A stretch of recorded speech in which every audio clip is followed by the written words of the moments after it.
சுவடுகள் நிகழ்ச்சியில் தினக்குரல் பத்திரிகையின் முன்னாள் பிரதம ஆசிரியரும் அரசியல் பத்தி எழுத்தாளருமான திரு வீரகத்தி தனபாலசிங்கம் அவர்கள் நிகழ்ச்சியோடு இணைந்திருக்கின்றார். நன்றி திரு வீரகத்தி தனபாலசிங்கம் அவர்களை நிகழ்ச்சியோடு வணக்கம். நன்றி. இந்த வேளையில் நாம் செல்வதுரை ரவீந்திரன் அவர்களுடைய இணைப்புகளை ஏற்படுத்துகிற அதே முயற்சியில் உங்களுடனும் பேசிய வண்ணமே அதை தொடரலாம் என்று நம்புகிறேன்.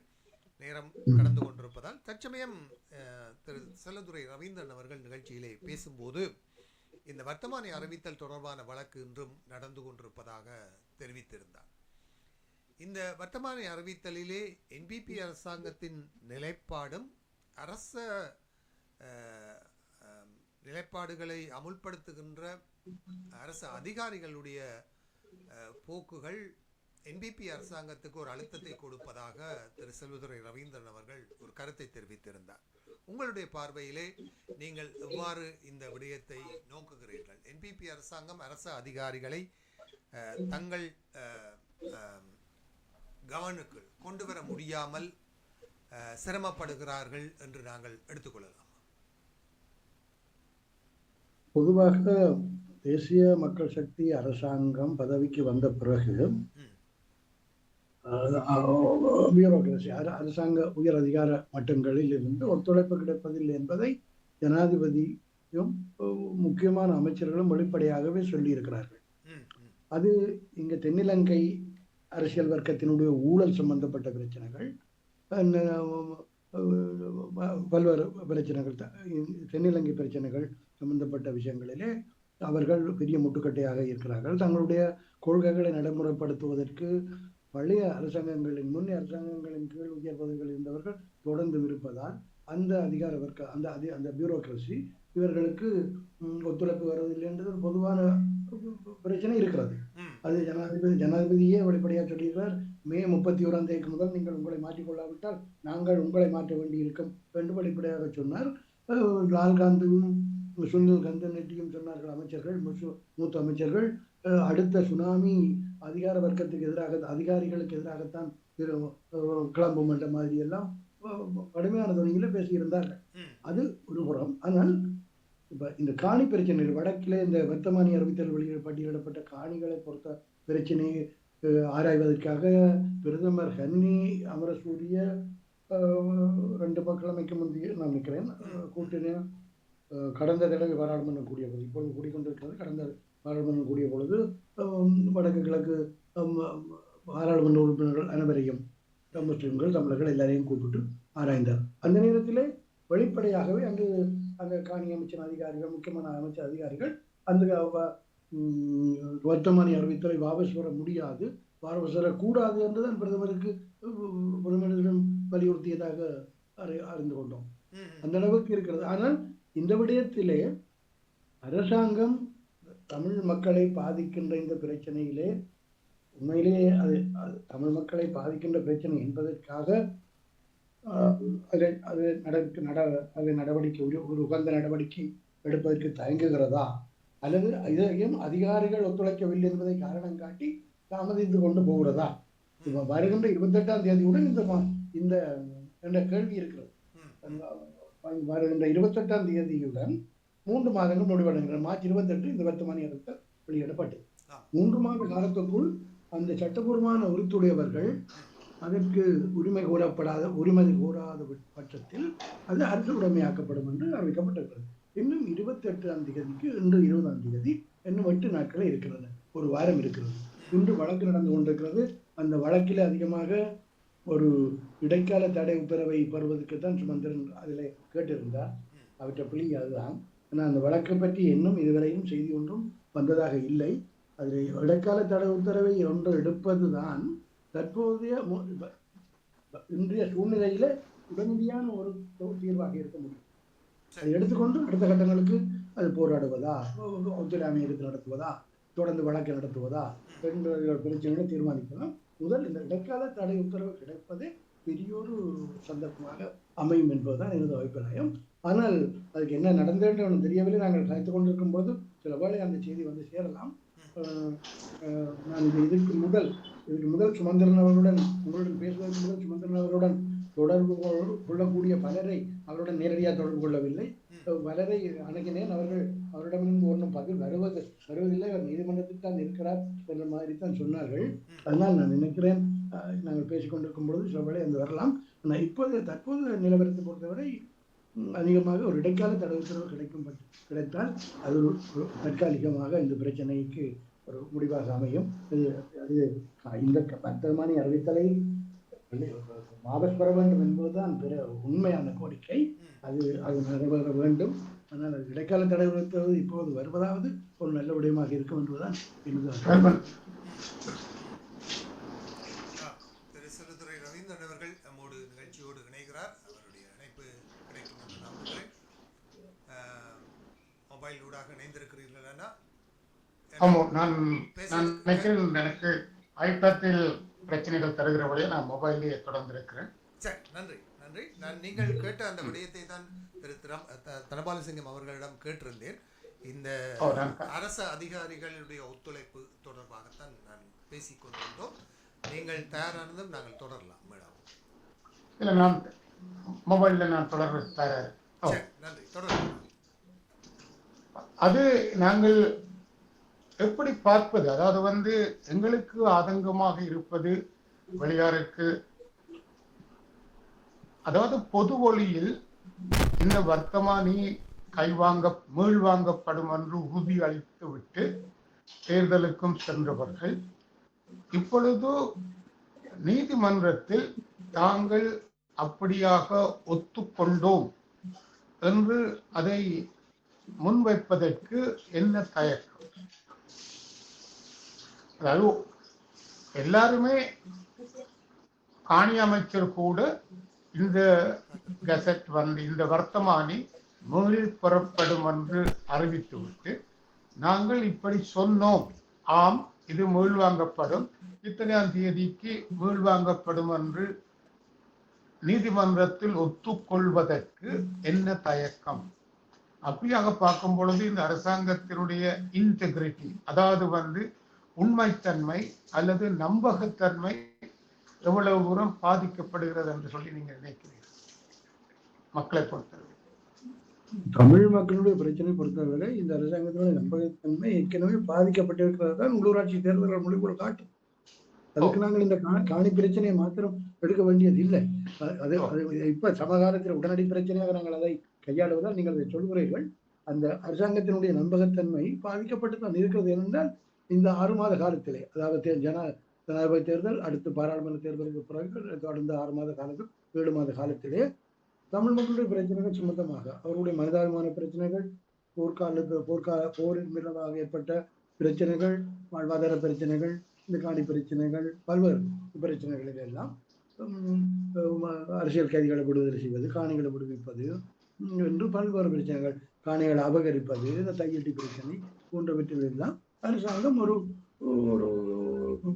ஒரு நல்ல முன்னே அரசாங்கங்களை விட வித்தியாசமான முறையில் அணுகும் என்று நம்பிக்கை தரக்கூடிய எந்த விதமான அறிகுறியையும் காட்டவில்லை. அதில் எந்த சந்தேகமும் இருக்க தேவையில்லை. ஆனால் இந்த அரசாங்கத்தில் இருக்கக்கூடிய பிரச்சனையை நாங்கள் ஒன்றை பார்க்க வேண்டும். அவர்களுடன் அதிகாரிகள் முன்னே அரசாங்கங்கள் அதிகாரிக மட்டத்தில் ஆர்கியாலஜிக்கல் தொல்லியல் திணைக்களமோ, காணி அமைச்சோ, படையினரோ அல்லது ஃபாரஸ்ட் டிபார்ட்மெண்ட்டோ காணிகளை அவிழ்க்கும் பொழுது அரசாங்கம் உடந்தையார் சில உடந்தையாக இருந்தார்கள். அரசியல்வாதிகள் உடந்தையா இல்லாவிட்டாலும் கூட அந்த அரசு அதிகாரிகளே அதை முன்னெடுத்தார்கள். பிக்குமாருடைய மற்றும் தேசியவாத சக்திகளுடைய உதவிகளுடைய செய்தார்கள். இப்பொழுது அத்தகைய ஒரு சூழ்நிலை குருந்தூர் மலை பிரச்சனையெல்லாம் கிடப்பில் போடப்பட்டிருக்கு. அதை போய் இங்கிருந்து பிக்குமார் போய் அங்கெல்லாம் குழப்புற மாதிரியான ஒரு நிலைமை இந்த 6 மாத காலத்தில் நடக்கவில்லை. இந்த அரசாங்கம் அந்த மாதிரி அதை அணுகுகிறதா என்ற ஒரு கேள்வி இருக்க, ஆனால் அதிகாரிகளுடைய ஒத்துழைப்பு கிடைக்கவில்லை என்ற அரசாங்கத்தின் வளமையான மனத்தாங்களுக்குள்ளே இந்த பிரச்சனையும் வருகின்றதா என்பதை நாங்கள். ஆனால் அரசாங்கத்தை பொறுத்தவரை தமிழ் மக்களுடைய பிரச்சனைகளை, சிறுபான்மை சமூகங்களுடைய பிரச்சனைகளை பொறுத்தவரை தாங்கள் ஒரு சாதகமான முறையில் அவர்கள் ஒரு சிம்பத்தட்டிக்காக அவர்களுடைய பிரச்சனை அணுகுவதற்கு எடுக்கக்கூடிய நடவடிக்கைகளை பொறுத்திருந்து பார்த்துவிட்டு சிங்கள தேசியவாசிகள் அரசாங்கத்துக்கு எதிராக கிளம்பும் என்ற பயம் ஜனாதிபதி உட்பட எல்லாருக்கும் இருக்கு.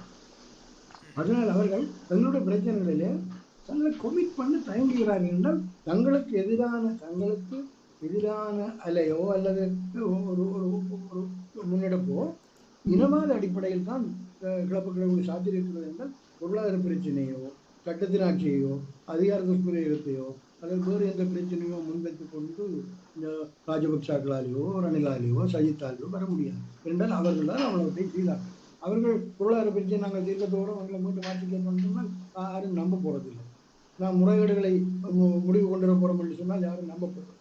அதனால இந்த பிரச்சனை அந்த மாதிரியான பொதுவான எல்லா மக்களுக்கும் எல்லா சமூகத்துக்கும் பொதுவானதாக இருக்கிற பிரச்சனைகளிலே அந்த பழைய பாரம்பரிய கட்சிகள் சொன்னால் இந்த மக்களும் நம்புவதற்கு இல்லை.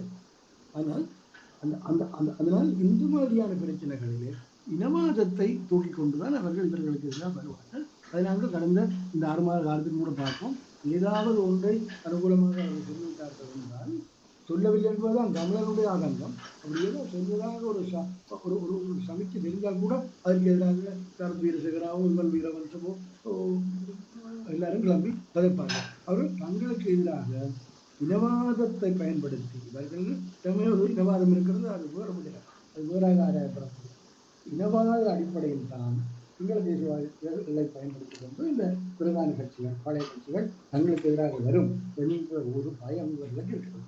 ஆனால் அந்த பயத்தை பாரம்பரியமாக எல்லாரும் தான் சொல்லிட்டு வந்தது.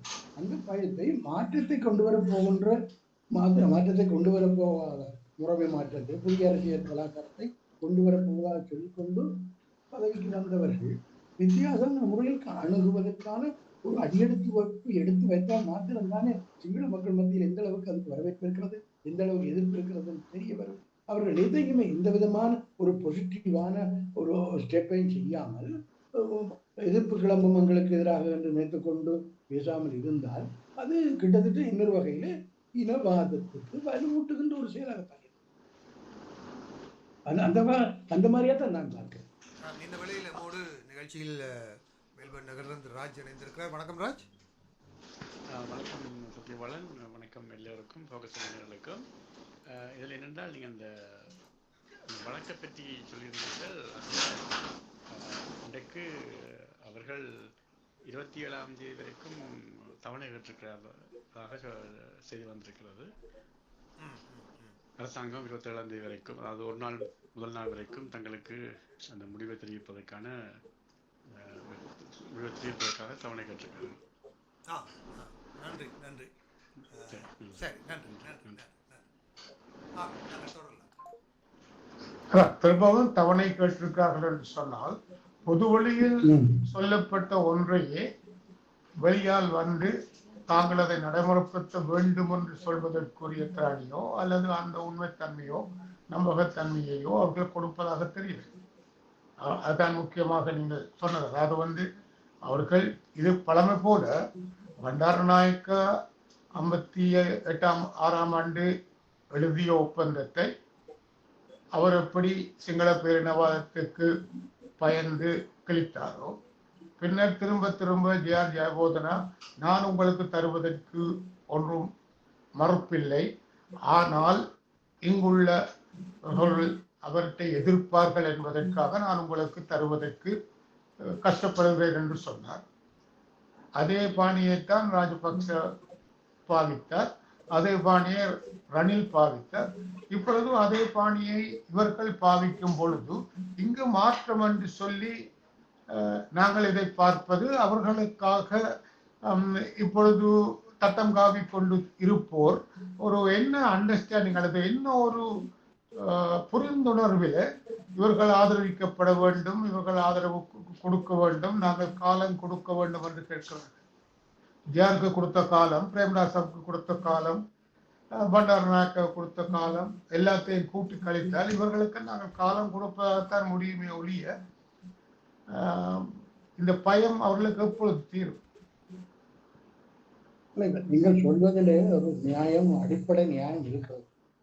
ஆனால் தேசிய மக்கள் சக்தியை பொறுத்தவரை, அனுராக் மார்க் நாயக்கை பொறுத்தவரை அவர்கள் ஆட்சிக்கு வந்ததிலே ஒரு வித்தியாசம் இருக்கிறது. பழைய பாரம்பரிய அதிகார வர்க்க அரசியல் கட்சிகள் எல்லாத்தையும் நிராகரித்து ஒரு ஒரு எளிமையான பின்புலத்தை கொண்ட ஒரு குடும்ப பின்னணியை கொண்ட அவருடைய வர்க்க ரீதியாக கூட ஒரு பின்தங்கிய வர்க்கத்தை சேர்ந்த ஒரு ஜனாதிபதியாக வந்திருக்கிறார்.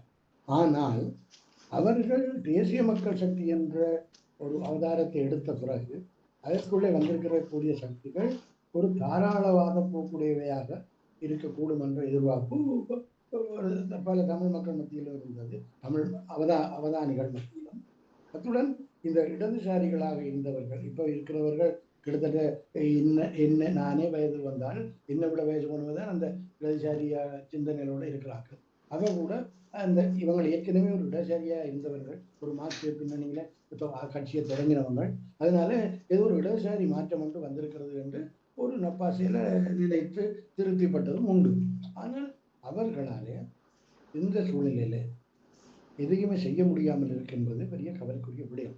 ஆனால் தமிழ் கட்சிகளை பொறுத்தவரை தேசிய மக்கள் சக்திக்கு எதிராக எல்லாருமே ஒன்றிணைந்து தனித்தனியே தங்களை அரசியல் செய்தாலும் தேசிய மக்கள் சக்தியை கண்டிக்கிறதுல அதுக்கு எதிராக கிளம்புறதுல ஒன்றிணைந்து நிற்கிறது காரணம் ஐக்கிய தேசிய கட்சி, சுதந்திர கட்சி, ராஜபக்ஷ கட்சி, மற்ற கட்சிகளை போல் அல்லாமல் தேசிய மக்கள் சக்தி தமிழ் கட்சியோட வாக்கு வங்கியில கைவிட்டோம். முந்தியெல்லாம் ராஜமனோரி குலேந்திரனோ, அருணாச்சல மகாதேவாவோ, மகேஸ்வரனோ, அது 2 பேர் தென்னிலங்கை கட்சியில யாழ்ப்பாணத்துல வவுனியால அங்கங்க எம்பியா வந்திருக்கலாம். ஆனால் அவர்கள் தமிழ் கட்சிகளுடைய அடிப்படை வாக்கு வங்கியில் கைவிக்கவில்லை. இது இந்த தேசிய மக்கள் சக்தி பாராளுமன்ற தேர்தலிலே பெற்ற வெற்றி, அது அந்த வீதங்கள் எல்லாத்தையும் விடுவோம்.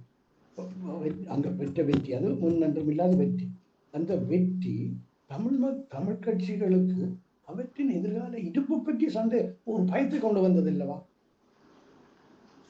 அந்த பின்னணியில தான் தேசிய மக்கள் சக்தியை நாங்கள் பார்க்கணும். தேசிய மக்கள் சக்திக்கு சனம் ஏன் போட்டது? எனக்கு சுமந்திரன்னு சொன்னால் தாங்கள் பாராளுமன்ற தேர்தலுக்கு பிரச்சாரம் செய்ய பொருளிடம் எல்லாம் அந்த மக்கள் சேர்க்கிறார்களாம். நாங்கள் உங்களோட தான் ஆதரவு, ஆனால் இந்த முறை அவைக்குத்தான் போட போறோம் அப்படி நேரடியாக தங்க சொல்லுதான் எனக்கே சொன்னேன். நேரடியாக அந்த மக்கள் அப்படி செய்தார்கள். கணிசமான மக்கள் வாக்களித்தார். ஆனால் அந்த அந்த மக்கள் வாக்களித்த மக்களினுடைய நம்பிக்கையை கொஞ்சம் மேலும் வென்றெடுத்து தக்க வைக்கிறதுக்கான ஒரு அணுகுமுறையை இந்த உள்ளூராட்சி தேர்தலுக்கு இடப்பட்ட காலகட்டத்தில் தேசிய மக்கள் சக்தி எடுக்கவில்லை. அதனால் அந்த மக்கள் இவர்கள் தேசிய மக்கள் சக்தியை உள்ளூராட்சி தேர்தல்களில் கூட தமிழ் கட்சிகள் ஆட்சேபத்தினா சுரிமா பண்டாரனாக்கா இல்லை எல்லாரையும் போன்று ஆக்கள் தான், இனவாதிகள் தான், தமிழர் பிரச்சனையிலே அவர்களுக்கும் இவர்களுக்கும் வித்தியாசம் இல்லை என்று ஒரு ஒரு பொதுப்படையாக பேசித்தான் வாக்களித்தார்கள். மக்களும் அதிலே இந்த காணி பிரச்சனை கூட கடை நேரத்தில் வந்த உதவி இருக்கலாம். இல்லை அந்த தமிழ் மக்களுடைய அந்த எண்ணத்தை தேசிய மக்கள் சக்தியை ஆதரிக்கலாம், ஒரு கொஞ்சம் காலவாசம் கொடுக்கலாம் என்ற எண்ணத்தை மாற்றி விட்டார்கள். தமிழரசு கட்சி கூடாநாட்டில் முதலாவதாக வந்திருக்கு. அங்கே 2வது தேசிய மக்கள் சக்தி அந்த கூடாநாட்டில் வந்திருக்கிறது. 3வது கட்சி 2 சீட்டான் வித்தியாசம் 81-79. ஆனால் இதில் பார்க்கணும் என்றால் ஜெயார் ஜெயவர்த்தனாவையோ சினிமா பண்டாரனாக்காவோ மஹிந்த ராஜபக்சே ரணிலையோ நாங்கள் அணுகியது போன்றோ தேசிய மக்கள் சக்தியையும் அணுகலாமா? அவர்களை பார்த்தது போன்று அவர்களை பார்க்கலாமா? அல்லது இவர்களை வித்தியாசமாக பார்த்து இவர்கள் மூலம் ஏதாவது சாதிக்கக்கூடிய வாய்ப்புகள் இருக்கிறதா என்பதை நாங்கள் பார்க்க வேண்டும். ஆனால் அதற்கு ஒரு சரியாக இருப்பது என்று என்னுடைய எண்ணத்தில் நான் சொல்கிறேன். சரிபடி என்பதை மக்களால் நீங்கள் உங்களுடன் கலந்துரையாடுவர்கள் தீர்மானித்துக் கொள்ளலாம்.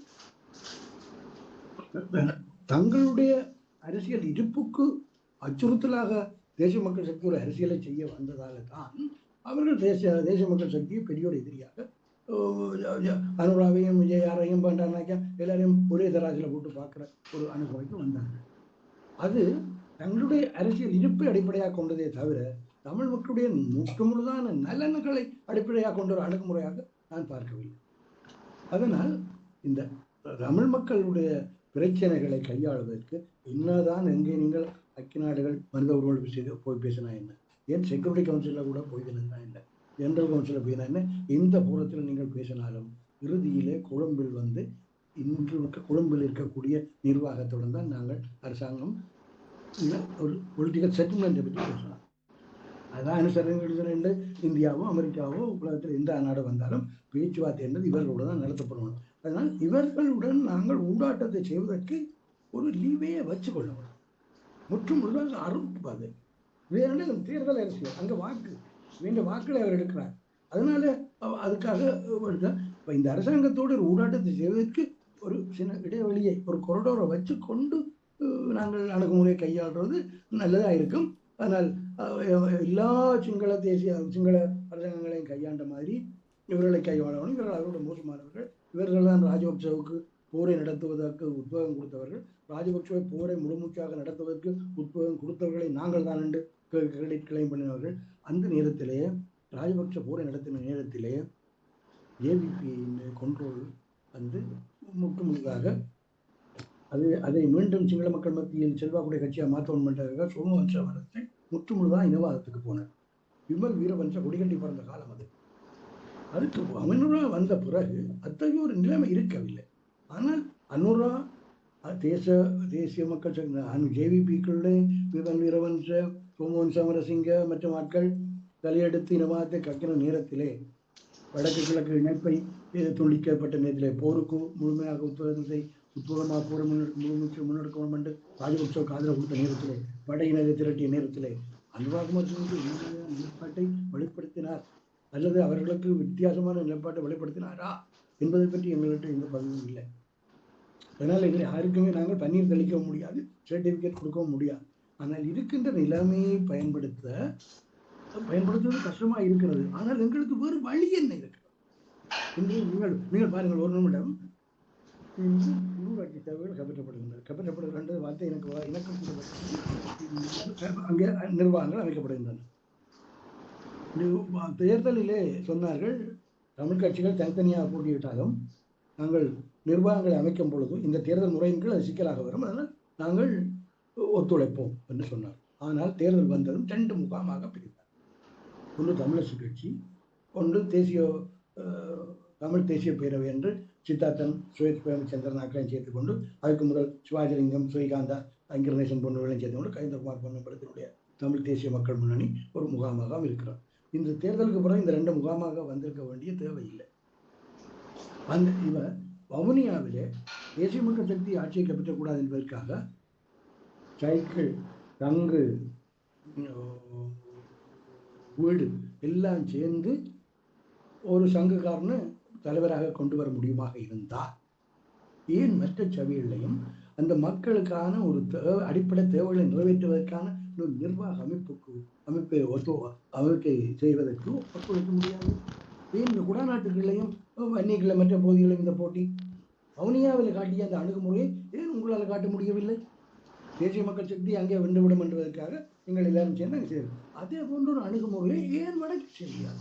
அங்கே நீங்கள் பார்த்திருப்பீர்கள், அந்த ஒவ்வொரு பிரதேச சபைகளும் ஒவ்வொரு நகர சபைகளும் கைப்பற்றப்படும் பொழுது அந்த அதிகமாக சமூக ஊடகத்திலே அந்த ஒவ்வொரு கட்சிகளின் ஆதரவாளர்கள் பதிவுகளையும் அரசியல்வாதிகள் அறிவிக்கிற விஷயங்களையும் பார்க்கும் பொழுது ஏதோ இதுவரை காலம் எதிரியின் கட்டுப்பாட்டில் இருந்த ஒரு பிரதேசத்தை ஆயுதம் கொண்டு அடித்து கைப்பற்றின மாதிரி ஒரு உணர்வோடு கதைக்கிறாங்க. வழிவடக்கு ஆட்சியை பிடித்தது தமிழரசு, வழி மேற்கு ஆட்சியை பிடித்தது சங்க கூட்டணி, வழிவட்டத்துறையை பிடித்தது சைக்கிள் என்று ஒரு ஏதோ அந்த முந்தி பொறியல் ஒரு ஆட்களை அடிச்சு கொண்டு வர மாதிரி காட்சி கொண்டு என்ன கலாச்சாரம் இது? என்னண்டா நான் சொல்றது என்னன்னா, குறைஞ்சபட்சம் இந்த நிர்வாகங்கள், உள்ளூராட்சி நிர்வாகங்களை அமைத்து அந்த மக்களுக்கு ஒரு நல்ல பொது சேவையை அந்த அடிப்படை தேவை நிறைவேற்றுவதற்கான அதிலாவது ஒன்றுபட்டு நாங்கள் செயற்படுவோம். இப்போதைக்கு கண்டு ஒரு குறைந்தபட்ச இணக்கப்பாட்டை, ஒரு கொம்ப்ரமைஸுக்கு வர முடியாத கட்சிகளாலே பெரிய இனப்பிரச்சனையினுடைய நீண்டகால தீர்வு, குறுகிய தீர்வு என்ற விஷயங்கள்ல ஒன்றித்த நிலைப்பாட்டை எவ்வாறு கடைபிடிக்க முடியும்? இது ஆரம்பம்.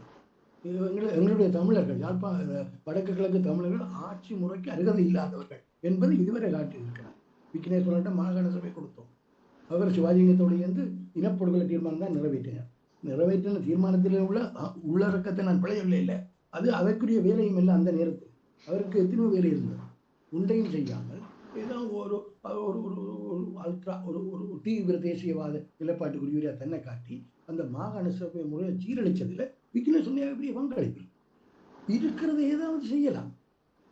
அதில் இருக்கிறது என்னன்னு செய்யலாம். அதுதான் இப்போ இருக்கிறது. பயன்முறை பற்றி நாங்கள் திரும்ப பற்றி விளக்கம் வர வேண்டியது.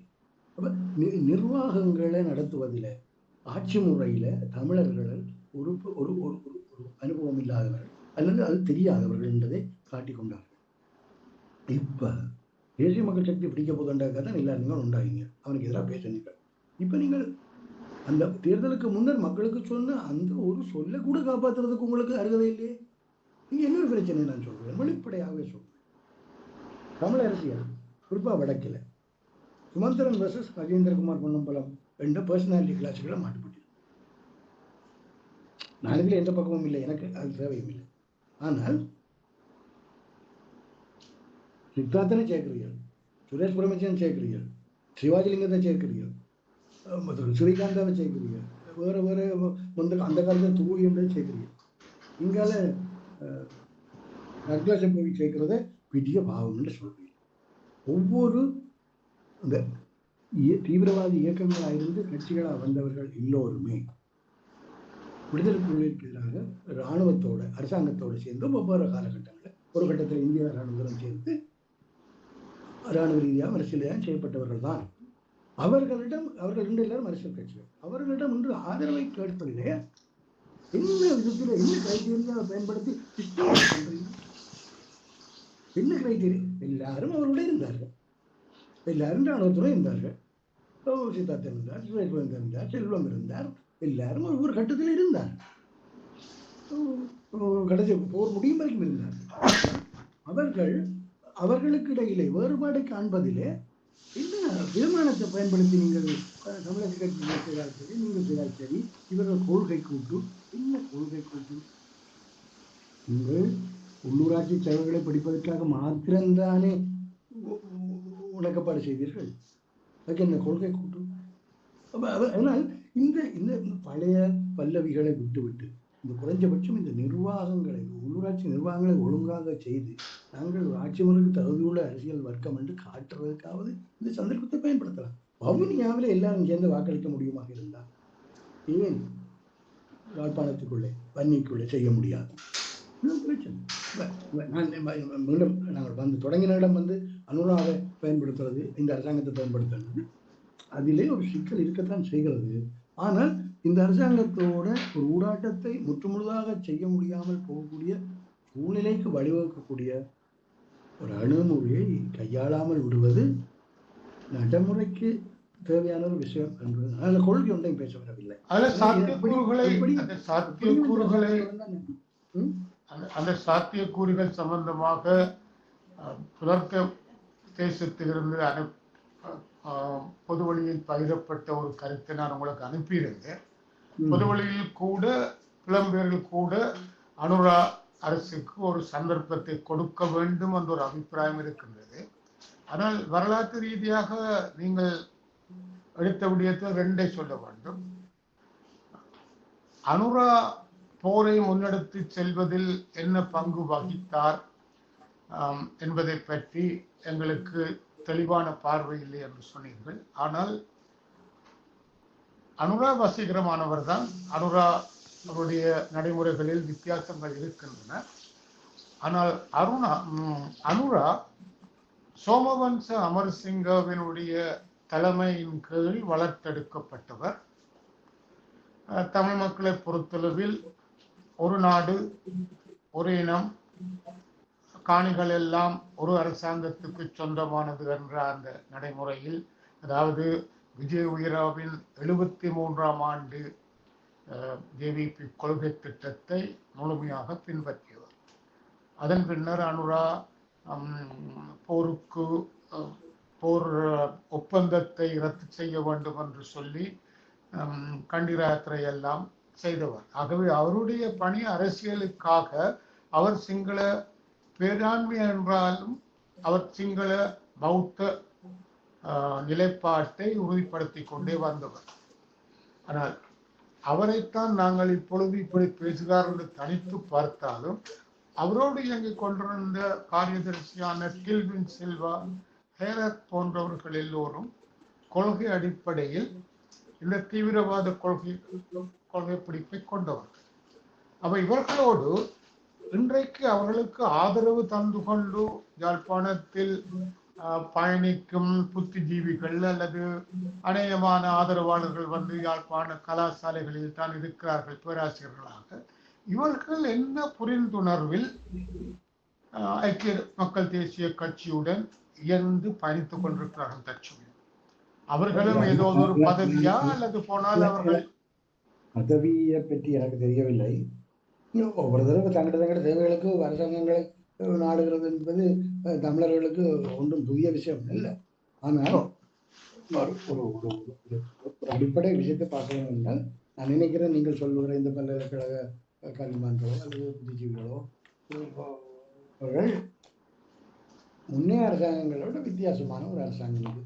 அதனால் இதனுடன் வித்தியாசமான அணுகுமுறையை, அவற்றுடன் கடைப்பிடிக்காத அணுகுமுறையை நாங்கள் கடைப்பிடித்தால் என்ன என்ற ஒரு எதிர்பார்ப்பு தான் அவர் செய்வர்களாக இருக்க வேண்டும். ஆனால் அதுக்கு முதல் அனுராவை நாங்கள் எவ்வாறு அணுகலாம்? அனுராவை அணுகுவதற்கு எங்கள்கிட்ட உடனடியாக இருக்கிற கருவி என்ன? இந்த காணி பிரச்சனை உண்டு, அது உண்மையிலேயே நல்ல பிரச்சனை. அது அவர் தெளிவாக அவர் தன்னை புறம்போடுவதற்கான ஒரு சரியான சந்தர்ப்பம். 27ஆம் தேதி வரைக்கும் என்ற நீங்கள் தான் சொன்னீர்கள், அது நல்ல விஷயம். ஆனால் அதிலே அவர் எப்படி நடந்து கொள்கிறார் என்பதை பொறுத்து நாங்கள் பார்த்துக் கொள்ளலாம். ஆனால் அடுத்த அரசியல் ரீதியாக நாங்கள் பார்க்கும் பொழுது மாகாண சபை தேர்தல், உள்ளாட்சி தேர்தலிலே இந்திய தென்னிலங்கையிலும் வடக்கிலும் ஏற்பட்ட பின்னடைவுக்கு போராட்டம் அரசாங்கம் உடனடியாக மாநில தேர்தல்களை நடத்தாது என்ற ஒரு கதை ஒன்று உலாவுகிறோம். அதனால் ஆனால் இந்தியாவுக்கு மோடியுடன் இவர் அங்கே போய் சந்திச்ச நேரத்திலும் சரி, அவர் இங்கே வந்த நேரத்திலும் சரி, மாகாண தேர்தல் நடத்தி 13 சொல்ல வாங்கி விட்டார் என்றால் இவருக்கு 13 பேப்பர் என்றிட்டு அவர் அரசியலமைப்பு முழுமையையும் நடைமுறைப்படுத்த வேண்டும் என்று அது 13 கேட்கலாம். வேற என்ன ஏற்பாடு மோடிக்கு இங்கே அமல்படுத்த வேண்டிய தேவை கிடக்கு? இலங்கை பிரச்சனையில வேற என்ன கிடக்கு?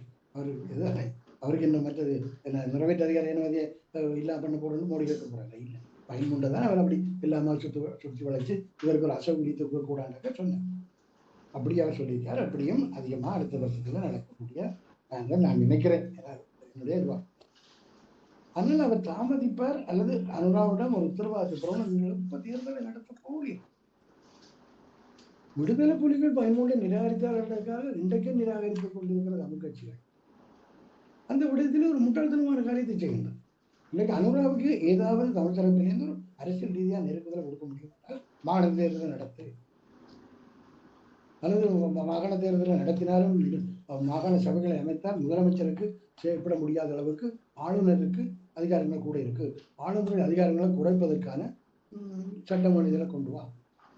தேசிய அந்த பிரச்சனையை தேசிய சமாதான பேரவை என்று ஜெகான் பேரவையா அண்மையில் கட்டுரை எழுதியிருந்தார். பயங்கரவாத தடை சட்டத்தை நீக்குவதற்கான சாத்தியங்கள் கொடுத்து ஆராய்வதற்கு ஒரு அமைச்சரவை உபகுழுவை நியமித்ததை போன்று மாகாண சபைகளின் நிர்வாகங்களை முறையாக நடத்துவதற்கு தடையாக இருக்கிற ஆளுநரின் மட்டுமொழி அதிகாரங்களை குறைப்பதற்கான சட்டங்களை கொண்டு வருவதற்கான சாத்தியங்கள் கொடுத்து ஆராயவும் ஒரு அமைச்சரவை உபகுழுவை நியமிக்க வேண்டும் என்று அவர் கட்டுரை எழுதினார். இதை ஒரு தமிழ் அவதானியோ தமிழ் அரசியல்வாதியோ சொல்லவில்லை. அல்ல ஜெகான் பெர்ரா சொன்னதை எங்களில் சிலர் அது எத்தனை வாய்ச்சாங்கன்னு எனக்கு தெரியாது, நாங்கள் எழுதி காட்டினோம் தமிழ். அந்த மாதிரி அவர்களே பேசும் பொழுது மாகாண சபை நடத்து, மாகாண சபைக்குரிய அதிகாரங்களை தான், முதலமைச்சரை ஒழுங்காக செயற்படுவதற்கான வாய்ப்புகளை பாருங்கள் என்று கேட்பதன் மூலம் மாத்திரம்தான் அனுராவை நாங்கள் பரிசோதிக்க முடியும். அதே சமயத்தில் அவரிடம் போய் நாங்கள் சமஸ்தியை கேட்டுக்கொண்டு இருக்கிறோம். இப்போ உடனடியாக அவர் வெங்கட பிரச்சனையிலே இந்த அளவுக்கு விட்டு தர வருகிறார் என்பதை பார்ப்போம்.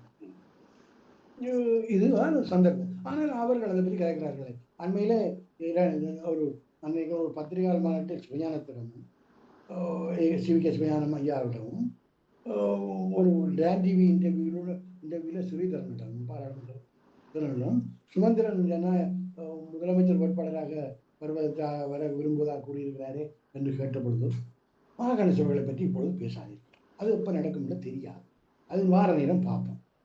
இவர்களை சுமந்திரன் முதலமைச்சராக வரது விருப்பம் இல்லையோ அது எங்களுக்கு தெரியாது. அதால தான் அப்படி தட்டி கழிச்சாங்களோ தெரியாது. அல்லது என்ன சொல்லியிருக்கணும் இந்த பக்குவமுள்ள அரசியல் தலைவர்கள் என்றால், மாகாண சபை தேர்தலை அரசாங்கம் நடத்துவதற்கான சாத்தியக்கூறு இல்லை தெரிகிறது. ஆனால் நாங்கள் அதை வலியுறுத்தி பெரிய நெருக்குதலை கொடுப்போம் என்றல்லவா சொல்லியிருக்க வேண்டும். மாகாண சபையை பயன்களை பற்றி பேசுவது என்பது எதுவும் புலிகள் அந்த காலத்தில் எதிர்த்தார். அவர்கள் எதிர்த்த காலகட்டம் வேறு. அது இந்திய படை இருந்தது, அவர்களுக்கு நெருக்கால் இருந்தது, அது வேறு. அதுலேயும் பிளசரி இருக்குது, அது வேறு. ஆனால் நீங்கள் என்னத்துக்காக அதை எதிர்க்க வேண்டும்? உங்களோட வேறு என்ன இருக்கிறது? இப்போ நீங்கள் உடனே சிவஞானமோ அல்லது சோதனை சொல்லியிருக்க வேணும். மாகாண சபை தேர்தல் நடத்துமாறு எப்படியும் நாங்கள் அடுத்த வருஷம் முற்பகுதியிலேயாவது குறைந்தபட்சம் நடத்துவதற்கான நெருக்குதலை அவங்க நிச்சயம் கொடுப்போம் என்றவா சொல்லியிருக்க வேணும். சுதந்திரம் தானே வரப்போறாருன்னு மாகாண தேர்தல் வேண்டாம். இதுல எங்களுக்கு இந்த ஈகோவை அடிப்படையாக கொண்டு பர்சனாலிட்டி கிளாஸ்களுக்குள்ள தமிழ் அரசியல் சிக்கப்பட்டு சீரழி. அது அது நிஜமானதுதான். இப்ப நடக்கிற கட்சி பிரச்சனைகள் கூட சுமந்திரனை வெட்டி வீழ்த்துவதா அல்லது கஜேந்திரகுமார் முன்னேறுவதுன்றதுதான் அங்குள்ள பிரச்சனை. அது தமிழ் அரசியல் சாக்கெட்டு சீரழிவன் தான். ஆனால் நீங்கள் பார்த்தீர்களா இருந்தால் இன்னும் ஒரு இதை நாங்கள் கவனிக்க வேண்டும். அனுராவை பொறுத்த வரையில் கூட அனுரா தன்னுடன் இணைந்திருக்கிற சக்திகளில் இருந்து வெளிப்பட்டு வரக்கூடிய சூழ்நிலை இருப்பதாக தெரியவில்லை. ஏனென்று சொன்னால் ஜேவிபி பொறுத்தளவில் அவர்கள் வெறுமே ஒற்றை அதிகாரத்தை அடிப்படையாக கொண்டவர்கள். காணி என்பதை பொறுத்தளவிலும் நாட்டின் காணிகள் ஒரு அதிகாரத்திற்கு கீழ் வர வேண்டும் என்றும் வடகிழக்கு மாகாணத்துக்கு தனிப்பட்ட உறுத்து கிடையாது என்ற ஒரு அபிப்பிராயத்தை கொண்டவர்கள். அங்கதான் நாங்கள் காணி பிரச்சனையை பார்த்தால் அவர்களுக்கு இந்த வழக்கில் கூட அதை விட்டு கொடுப்பது என்பது தாங்கள் அரசாங்க காணிகள் எல்லாருக்கும் பொதுவானவை, எல்லாருக்கும் உறுத்தானவை, அதை பற்றி நாங்கள் எடுக்கும் தீர்மானத்தை தமிழ் மக்கள் எதிர்க்கிறார்கள் என்பதற்காக விட்டு கொடுக்க மாட்டோம், தேவையில்லை என்ற இந்த வித்தியாசமான ஒரு பார்வை இருக்கிறது. அதே மாதிரி நீங்கள் மாகாண சபையை சொல்லும் பொழுது மாகாண சபை அதிகார பரவலுக்காக உருவாக்கப்பட்டது. இது அவர்கள் முற்றுமுழுதாக எதிர்த்தவர்கள், அதாவது ஜேவிபி எதிர்த்தது முற்றுமுழுதாக.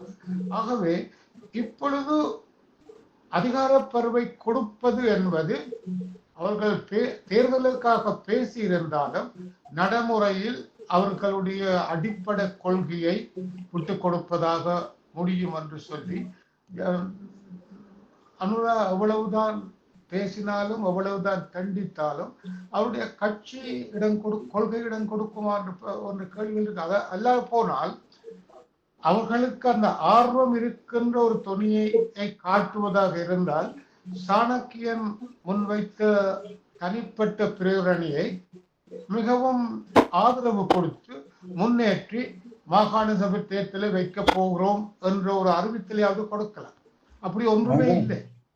மாகாண சபை தேர்தலை நடத்த போவதில்லை என்று அரசாங்க தரப்பில் யாரும் சொல்லவில்லை. ஆனால் அதற்குரிய நடவடிக்கைகள் ஒன்றுமே இல்லை. சாணக்கியன் வைத்தது சமந்திரன் கடந்த நாடாளுமன்றத்திலே கொண்டு வந்தது. அது நிறைவேற்றப்படுகிற ஒரு சந்தர்ப்பத்தை நிறைவேற்றப்படுவதற்கான முழுமையான வாய்ப்புகள் இருக்கிற ஒரு சந்தர்ப்பத்திலே அந்த இடப்பட்ட நாட்களில் சுமந்திரன் சஜித்துக்கு ஆதரவை கொடுக்க போவதாக அறிவித்த காரணத்தினால் ரணில் விக்ரமசிங்கே அதை குழப்பி விட்டார். அவர்களுடைய அரசியல்களாக நாங்கள் கோஷிக்கப்பட்டிருக்கிறோம். என்ன பிரச்சனை? மாகாண சபை தேர்தலை பொறுத்தவரை தேசிய மக்கள் சக்தியோ அனுராகோ ஒரு நாளும் நாங்கள் தேர்தல் நடத்த போவதில்லை. இதிலே அவர்கள் ஒற்றையாட்சிக்குரியவர்கள், அதிகார பரவாதத்துக்கு எதிரானவர்கள் என்ற கொள்கை கோட்பாடுகள்லாம் அவர்களிடம் இருக்கட்டும். ஆனால் இன்று அவர்கள் மாகாண தேர்தல் நடத்தி மாகாண நிர்வாகங்களை அரசியலமைப்பில் இருக்கிற ஏற்பாடுகளின் அதிகார பரவலாக்க ஏற்பாடுகளின் பிரகாரம் அதில் குறைபாடுகள் இருக்கிறது வேறுபடியும் அதில் இருக்கிற இதில் அதை அனுமதிப்பதற்கு அவர்கள் எதுவும் விட்டு கொடுத்தோர் அங்கே வர வேண்டிய தேவை கிடையாது. அது ஏற்கனவே இருப்பது. அவர்கள் விட்டுக் கொடுப்பதற்கு அங்கே அங்கே அங்கே கீழே இறங்கி வர்றதுக்கும் எங்களுக்கு புண்ணியம் செய்வதற்கும் ஒன்றும் இல்லை. ஏனென்றால் அரசியல் அமைப்பிலே அது இருக்கிறது. ஏற்கனவே மாகாண சபைகள் இருந்தவை. மாகாண தேர்தல் நடத்தி முன்னைய முதலமைச்சர்களாலே ஒழுங்காக ஏன் செயற்பட முடியாமல் இருந்தது என்ற காரணங்களை அறிந்து அதற்குரிய அதே அந்த செய்ய வேண்டிய நடவடிக்கைகளை இறங்குவதற்கு அவர்கள் எதுவும் விட்டுக் கொடுக்க வேண்டியது. முதல் மாகாண சபை தேர்தல் நடத்துங்கள், முதலமைச்சர்கள் வடக்கில் வரக்கூடிய முதலமைச்சர்கள் தங்களுக்கு என்ன அதிகாரங்கள் காணாது என்று அரசாங்கத்துடன் சண்டை பிடிக்க வேண்டும். கண்டுபிடிக்க அரசியல் இதில் சண்டை பிடிக்க வேண்டும், கோரிக்கை முன்வைக்க வேண்டும். இன்று ஒன்று பாருங்கள், நீங்கள் இந்தியாவில் மாகாண மாநிலங்கள் இன்னும் கூட சண்டை பிடித்துக் கொண்டிருக்கின்றன. ஸ்டாலினுடைய கோரிக்கைகள் மற்ற உங்களுக்கு எல்லாம் தெரியும். இன்றும் அங்கே ஒரு கணிசமான அளவுக்கு ஒரு சுயாட்சியாக ஒரு 56ஆம் ஆண்டு 52ஆம் ஆண்டு இருக்கு. குறைபாடுகள் இருக்கு, இன்னும் குறைபாடு இருக்கு. அதிகார பரவலாக்கல் என்பது ஐயா ஒரு இரவோட இரவாக முற்று முழுதாக கட்டி கொண்டு வந்து வீட்டுக்கு தரது அல்ல. அது ஒரு ப்ரோசஸ், அது ஒரு தொடர்ச்சியான செயல்முறை. முதல் நாங்கள் மாகாண விடுதலை புலிகளை பொறுத்தவரை அன்றைக்கு மாகாண சபை தேர்தலை தனக்கு ஆதரவான ஒரு சக்தியை கொடுத்துவிட்டு நான் பேசாக இருந்திருந்தா கூட இன்றைக்கு அதிலிருந்து எவ்வளவு முன்னேறி இருக்க முடியும். சில நேரம் அது சாத்திரம் பார்க்க வேண்டாம். நாங்கள் ஓரளவுக்கு நாங்கள் இப்போ எங்களிடம் கையில் இருப்பது அதுதான். இந்தியாவோ அமெரிக்காவோ அல்லது சர்வதேச சமூகத்தின் வல்லாதிக்க நாடுகளோ UNHR ஐக்கிய நாடு மனித உரிமை பேரவையோ ஆதரிக்கக்கூடிய ஒரு நிலைப்பாடு பயன்மொன்றுக்காகவும் மாகாண சபைகளுக்கு அதிகாரங்களை கேட்பதற்காகவும் நாங்கள் நடத்தக்கூடிய அரசியல் போராட்டம் மாத்திரமே இப்போ இருக்கிறது. இந்தியாவுக்கு இப்போ இருக்கிற பிரச்சனைகள் அமெரிக்காவுக்கு இன்று உலகத்தில் கொந்தளிப்பான நிலைமையில எங்களை யாராவது கவனிப்பான் என்று நினைக்கிறீங்களா? நாங்கள் சர்வதேச சமூகத்தை நம்பிய சீவிச்ச குடும்பம், சீவிச்ச கூட்டம். இன்று எங்களை பற்றி யாராவது சில அவதானிகள் எழுதுகிறார்கள். எங்கள் தமிழ் அவதானிகள் ஏதோ யாழ்ப்பாணத்தை நோக்கித்தான் முழு சர்வதேசமும் பார்த்து கொண்டு இது வச்சு டெலிஸ்கோப் வச்சு பார்த்து கொண்டு இருக்கிற மாதிரி எழுதுறாங்க. யாருமே எங்களை கவனிக்கவில்லை. எங்களை கவனிக்கிறதா இருந்தால் மோடி 13 பற்றி கூட சொல்றதுக்கு முன் வந்திருப்பார். மோடி கூட அனுராவை பகைக்காமல் இருப்பதற்காக 13 கூட வாயில சொல்ல மறுக்கிறார். அதனால் எங்களை யார் பார்க்கிறான்ன்றது பார்க்கணும். நாங்கள் இன்றைக்கு அனுராவுக்கு அரசாங்கத்துக்கு நெருக்குதலை கொடுக்கக்கூடிய உடனடி ஆயுதம் மாகாண தேர்தல் நடத்தி தமிழ் முதலமைச்சர்களை ஒழுங்காக செயல்பட விடு. இந்த தேர்தல்களிலேயே தேர்தல் பிரச்சாரங்களிலேயே நாடு அனுராவுடன் வீடு என்ன ஊர் எங்களுடன் என்று சொன்னவர்கள் சுமந்திரன் போன்றவர்கள் சொன்னார். அவர்கள் இப்ப செய்ய வேண்டியது என்றால் மாகாண தேர்ந்தெடுத்து முதலமைச்சர்களுக்கு உரிய முறையில் அதிகாரங்களை செலுத்துவதற்கு தடையா இருக்கிற மாகாண ஆளுநர் அதிகாரங்களை குறை, அதுக்கான தேர்தல் பிரச்சாரங்களிலே முன்வையுங்கள். மக்கள் மத்தியில் அதை பற்றி ஒரு விழிப்புணர்வு கொண்டு வாருங்கள். அதோடு மாகாண சபை தொடக்கூடாது தகாத உண்டு, அதை பற்றி கதைக்கக்கூடாது. கலைஞர்களும் அதை பற்றி கதைக்கிறது இல்லை. அவர் ஒற்றையாட்சி என்ற ஒற்றையாட்சி என்றது நாங்கள் ஒத்துக்கொள்றோம். அதில் ஒன்றும் செய்ய முடியாதா? இது உண்மைதான். ஆனால் ஒற்றையாட்சிகளை பாராளுமன்றம் முடியும். மாகாண தேர்தல் நீக்கிறீர்கள், உள்ளூராட்சி சபை கேட்குறீங்க. உள்ளூராட்சி சபையில அவங்க நிர்வாகங்களை அமைச்சு போட்டு நாட்டை பிடிச்சவன் மாதிரி அந்த பேப்பர்களை பாருங்க. நீங்கள் எங்களோட தமிழ் பேப்பர்களில் வரிவடக்கு ஆட்சி எங்களிடம் என்ன ஆட்சி எதுவும் நாங்கள் கடைசி பிரதேச சபையில தான் நாடு அமைப்போம் போல இல்லை. அப்போ நாங்கள் கொஞ்சம் ஒரு குழந்தை பிள்ளைத்தனமாக நடக்கக்கூடாது. அதனால நாங்கள் இது ஒரு பெரிய அவலங்களை சந்திச்சு இன்னும் அதிலிருந்து விட முடியாத ஒரு சமூகம். அதுக்கு ஒரு மூச்சு வாங்குறதுக்கு விடாமல் சும்மா நடைமுறை சாத்தியமற்றாத கற்பனாவாத யோசனைகளை புலிகள் சில கோரிக்கைகளை முன்வைத்தார்கள். அவங்ககிட்ட ஒரு பலம் இருந்தது. அவன் இப்போ ஒரு கோரிக்கை முன்வைக்கிறான், இல்லைன்னு சொன்னா அவன் ஒரு ஆமி கேம்பி அடிச்சுட்டு போறான், ஒரு கப்பலை வளர்த்து போட போறான். அரசாங்கத்துக்கு பெரிய தாக்கமாக இருக்கும். உங்களால என்ன செய்ய முடியும்? நீங்கள் எல்லாரும் போய் அரசாங்கத்திட்ட உங்களோட தேவைகளை கேட்டு வேண்டி தின்றியா? இப்போ அரசியல்வாதிகளும் தங்களோட தேவையில அனுராவட்டம் கேட்கணும், ரணிலட்டம் கேட்கணும், சந்திரிகாட்டம் கேட்கணும், மஹிந்தாட்டம் கேட்டு எல்லாம் வேண்டிக் கொண்டு யாழ்ப்பாணத்துகளில் வந்து ஒரு விஜய புரட்சிகள் ஒரு உலகத்தில் இல்லாத தேசியவாதம் பேசிக்கொண்டு இருக்கு. முதல் நடைமுறை சாத்தியம் அனுராவை உலகத்துக்கு கூட அம்பலப்படுத்துவதற்கு 13 மாகாண சபை தவிர வேற எதுவும் இல்லை. ஆனால் அனுரா ஒன்றும் செய்ய மாட்டார், கடுமையான இனவாதி அது இது என்று பேசுவதெல்லாம் இருக்கலாம். ஆனால் ஒன்றும் நடக்க போவதில்லை. அவர்களை கையாளுவதற்கு அனுராவுடன் பேசுவதற்கான வாய்ப்புகள் அவர்களுக்கு உருவாக்குவது இந்த ஒன்று தான். மாகாண சபை தேர்தலை தாமதிக்கிறீர்களா? ஒரு எல்லா தமிழ் பாராளுமன்ற உறுப்பினர்களும் போய் கலைஞர் இந்த பாராளுமன்றம் புது பாராளுமன்றம் கூடிய பொழுது தமிழ் பாராளுமன்ற உறுப்பினர்கள் ஒன்றா கூட்டா சேர்ந்து செயல்பட்டு பார்த்து செய்தார். சுமந்திர ஸ்ரீதரன் அங்கே போன பொழுது அது சுமந்திர நாட்கள் ஒரு பிரச்சனையாக தமிழ் கட்சியின் கதையை கேட்காமல் அங்கே போகிறான்னு உடனே அவங்க மற்ற கட்சிகளோட கூடி சேர்ந்து செயல்படுறத பற்றி தமிழ் கட்சிகள் ஒரு கமிட்டி தான் கதைக்கலாம் அப்படின்னு சொல்லி போகல. ஸ்ரீதரனுக்கு அது பிரச்சனையாக போச்சு. ஆனால் கலைஞர் அந்த முயற்சியை முன்னெடுத்தவர் தமிழ் கட்சிக்காரர் அவங்களுடைய ஆக்கலைன்னு கூப்பிடுவோம், கதைப்போம், நாங்கள் என்னென்று கதைப்போம். என்றால்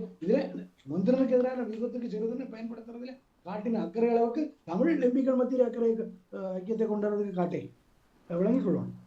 வகையில் எனக்கு நண்பர்கள், நல்லவர்கள், எனக்கு வேண்டியவர்கள். நான் அவர்களை தனிப்பட்ட முறையில் குறை சொல்லவில்லை. அரசியல் ரீதியிலே அவர்கள் கையாளுகிற முறைகள் எங்களுடைய தமிழ் மக்களை மேலும் ஆபத்துக்குள்ளார். நான் ஒன்று சொல்கிறேன், சுமந்திரன் டக்ளஸை சேர்க்கிறீர்கள், டக்ளஸை இவை சேர்க்கலாம், அவை சேர்க்கலாம், கஜேந்திரகுமார் சேர்க்கிறார், அந்த அந்த பழைய சுரேஷ் அவங்க எல்லாம் சேர்க்கிறார். இத்தனைக்கும் பிறகு சுமந்திரன் என்னென்று துரோகி என்று சொல்லிக் கொண்டு எதுக்கு சொல்றீங்க?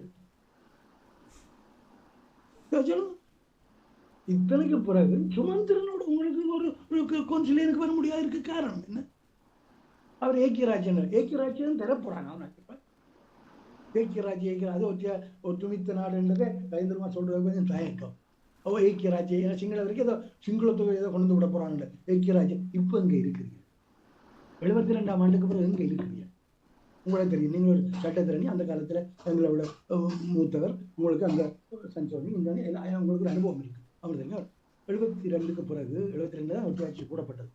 சோல்பொறியில இல்லை. 72லையும் முதல் டிராப்டில் அன்னையில நிகால் ஜெயவிக்ரம் எழுதின கட்டொன்று பார்த்தேன். முதல் டிராப்டில் யூனிட்டரி ஸ்டேட் என்று இல்லை. ஆனால் ஒரு அக்ரெசிவான அமைச்சர்களுடைய வற்புறுத்தல் பேரில் தான் கொல்வின் அதை போட்டார் என்று சொல்றாங்க. கொல்வின் தான் எழுதி வச்சது. அவர் போட்டார் இவர் போட்டார்ன்றது அல்ல. ஆனால் அது ஃபீலிக்ஸா இருக்கலாம், அல்லது கொப்பை கடுவா இருக்கலாம். அவரோடு கடும் ஒரு தீவிரமான ஒரு நிலைப்பாடு கொண்ட ஒரு அமைச்சரினுடைய வற்புறுத்தலை தான் இந்த ஸ்டேட்டை போட்டது. அது போடாமல் போயிருக்கு. கொல்வின் கூட முதல் போட இல்லையா, முதல் டிராப்டே இல்லை. அது பக்கத்திலே அந்த நேரம் நீதி அமைச்சின் செயலாளர் நிகால் ஜெயவிக்ரம் ஃபீலிக்ஸோட வரலாம் இருக்குமா உங்களுக்கு தெரியும். அவரே சொல்லியிருக்கார், முதல் டிராப்டில் ஸ்டேட் யூனிட்டரி ஸ்டேட் இல்லை. அதுக்கு பிறகு நாங்கள் யூனிட்டரி ஸ்டேட்டுக்கு இருக்கிறோம். குறைஞ்சபட்சம் ஜேஆர் என்னதான் 1000 தான் பிள்ளையான ஆள், படுமோசமான ஆளாக இருந்தாலும் யூனிட்டரி ஸ்டேட்டுக்குள்ள கூட உயர்நீதிமன்றத்தை கூட மணிப்புரை பண்ணி ஏதோ ஒரு மாகாண சபை அதிகாரத்தை கொண்டாடுறதுக்கு ஒரு ஏற்பாட்டை கொண்டு வந்தான் தானே. இந்த யூனிட்டரி ஸ்டேட்டுகளில் இந்த மாகாண சபை இயங்கக்கூடியதாக இருந்தது. அந்த மாகாண சபைகளையும் அந்த மாகாண சபை பயன்படுத்தக்கூடிய எந்தெந்த இடங்களை பயன்படுத்தலாம் என்பதில் கூட நாங்கள் இருக்கிற காட்டே இல்லையே. நான் அதான் சொல்றேன், சும்மா எங்களுக்கு 2 முகாம். எதிர்காலத்தில் தமிழ் அரசியல் தலைவராக ஒரு காலத்தில் அமிர்தலிங்கம் இருந்தார், செல்நாயம் இருந்த மாதிரி, ஒரு ஈச்சி பொன்னம்பலம் இருந்த மாதிரி, இனிமேல் யார் வாரதுன்றது பனிப்போர் ஒன்று உள்ள போகுது. நான் சொல்றதை நீங்கள் எந்த அளவுக்கு கேட்டுக்கொள்றீங்களோ அது உங்களோட பிரச்சனை. நான் உண்மை இதுதான். இது எங்களுடைய ஆக்கள் இந்த உள்ளூராட்சி தேர்தலில் மக்களுக்கு சொன்னது என்ன? பிறகு ஒத்துழைப்போம், ஆட்சி அமைப்பதற்கு ஒத்துழைப்போம். எல்லாரும் சொன்னார்கள். கூடுதலாக ஆதரங்களை பெற்ற கட்சி அந்தந்த சபைகளை அமைப்பதற்கு, நிர்வாகத்தை அமைப்பதற்கு ஒத்துழைப்போம் என்று சொன்னார். பிறகு மாறினார்களே. வயோனியால நீங்கள் பிறகு நடைமுறையில் காட்டிட்டால் போனீங்கன்னா தங்க கூட்டணிக்காரங்க ஒரு தடவை கூட போட்டு வச்சுருக்காங்க. அது என்பிபி அங்கே கப்பற்றி போடும் என்ற காரணம் இருக்காங்க. மற்றதுகளை அப்படி செய்ய முடியாது. எல்லாரும் சேர்ந்து நாங்கள் தமிழ் ஆட்சி என்றில் எப்படி கிடையாது. தமிழ் எல்லாருமே சேர்ந்து ஒரு ஆட்சி எப்படி ஒழிப்பதைக்கு என்ன பிரச்சனை? இப்போ ஒரு வித்தியாசமான ஒரு டெவலப்மெண்ட் தமிழ் அரசியல்ல தியாகி துரோகி என்பதுக்கு இடையில உள்ள கோடு அந்த பிளேட் ஆகும். என்னென்னால் இவன் தியாகி துரோகி எல்லாம் உண்டானிக்கு அங்கே அந்த வித்தியாசம் இல்லை. அதுக்குள்ள இனிமேல் அந்த கல்ச்சருக்கு அநேகமாக இன்னும் வருங்காலத்தில் இடுமணும். அவங்களோட விட்டு கொடுப்பின் அடிப்படையில் கட்சிகளில் ஒத்துழைப்புக்கான ஒரு வாய்ப்பு இருக்குது, நடக்குது. இப்போ இந்த உள்ளூராட்சி நிர்வாகங்களை அமைக்கிறது. ஆனால் அதுலேயும் 2 முகாமாக நின்று நடக்கும். இந்த பேரில் கொஞ்சம் பேர் ஒத்துழைக்கணும், அந்த பேரில் டாக்டர்ஸும் கம்யூனிஸ்ட் கட்சியும் ஒத்துழைக்கணும். அப்போ அந்த 2 முகாம் அது எங்களுக்கு எதிர்காலத்தில் எந்த விதமான ஒரு ஒன்றித்த நிலைப்பாட்டையும் எங்களோட பிரச்சனை சம்பந்தமாக தென்னிலங்கையோட கொழும்பு அரசாங்கத்தோட பேசுவதற்கு முட்டுக்கட்டையாக இருக்கு. இப்போ இவர்கள் இப்ப அனுராவை போதிக்கிறதுக்கு மாகாண தேர்தலை இந்த வருடத்துக்கிடையே நடத்த வேணும், எல்லாம் கடந்து எல்லாம் சொல்றீர்கள் சர்வீன வாக்கெடுப்பு நடத்த வேணும் என்றால் புலம்பெயர் தமிழர்கள் உட்பட வடகிழக்கு தமிழர் உட்பட போதாக்குறைக்கு தமிழ்நாட்டையும் சேர்க்கணும் என்று கேட்கிறவனும் இருக்கலாம். அப்போ அப்படியெல்லாம் கடும் கோரிக்கைகள் வைக்கிறீர்கள். மாகாண தேர்தலில் இந்த வருடத்துக்கிடையே நடத்த ஆளுநருக்கு அதிகாரத்தை குறை ஏன் கேட்க முடியாது?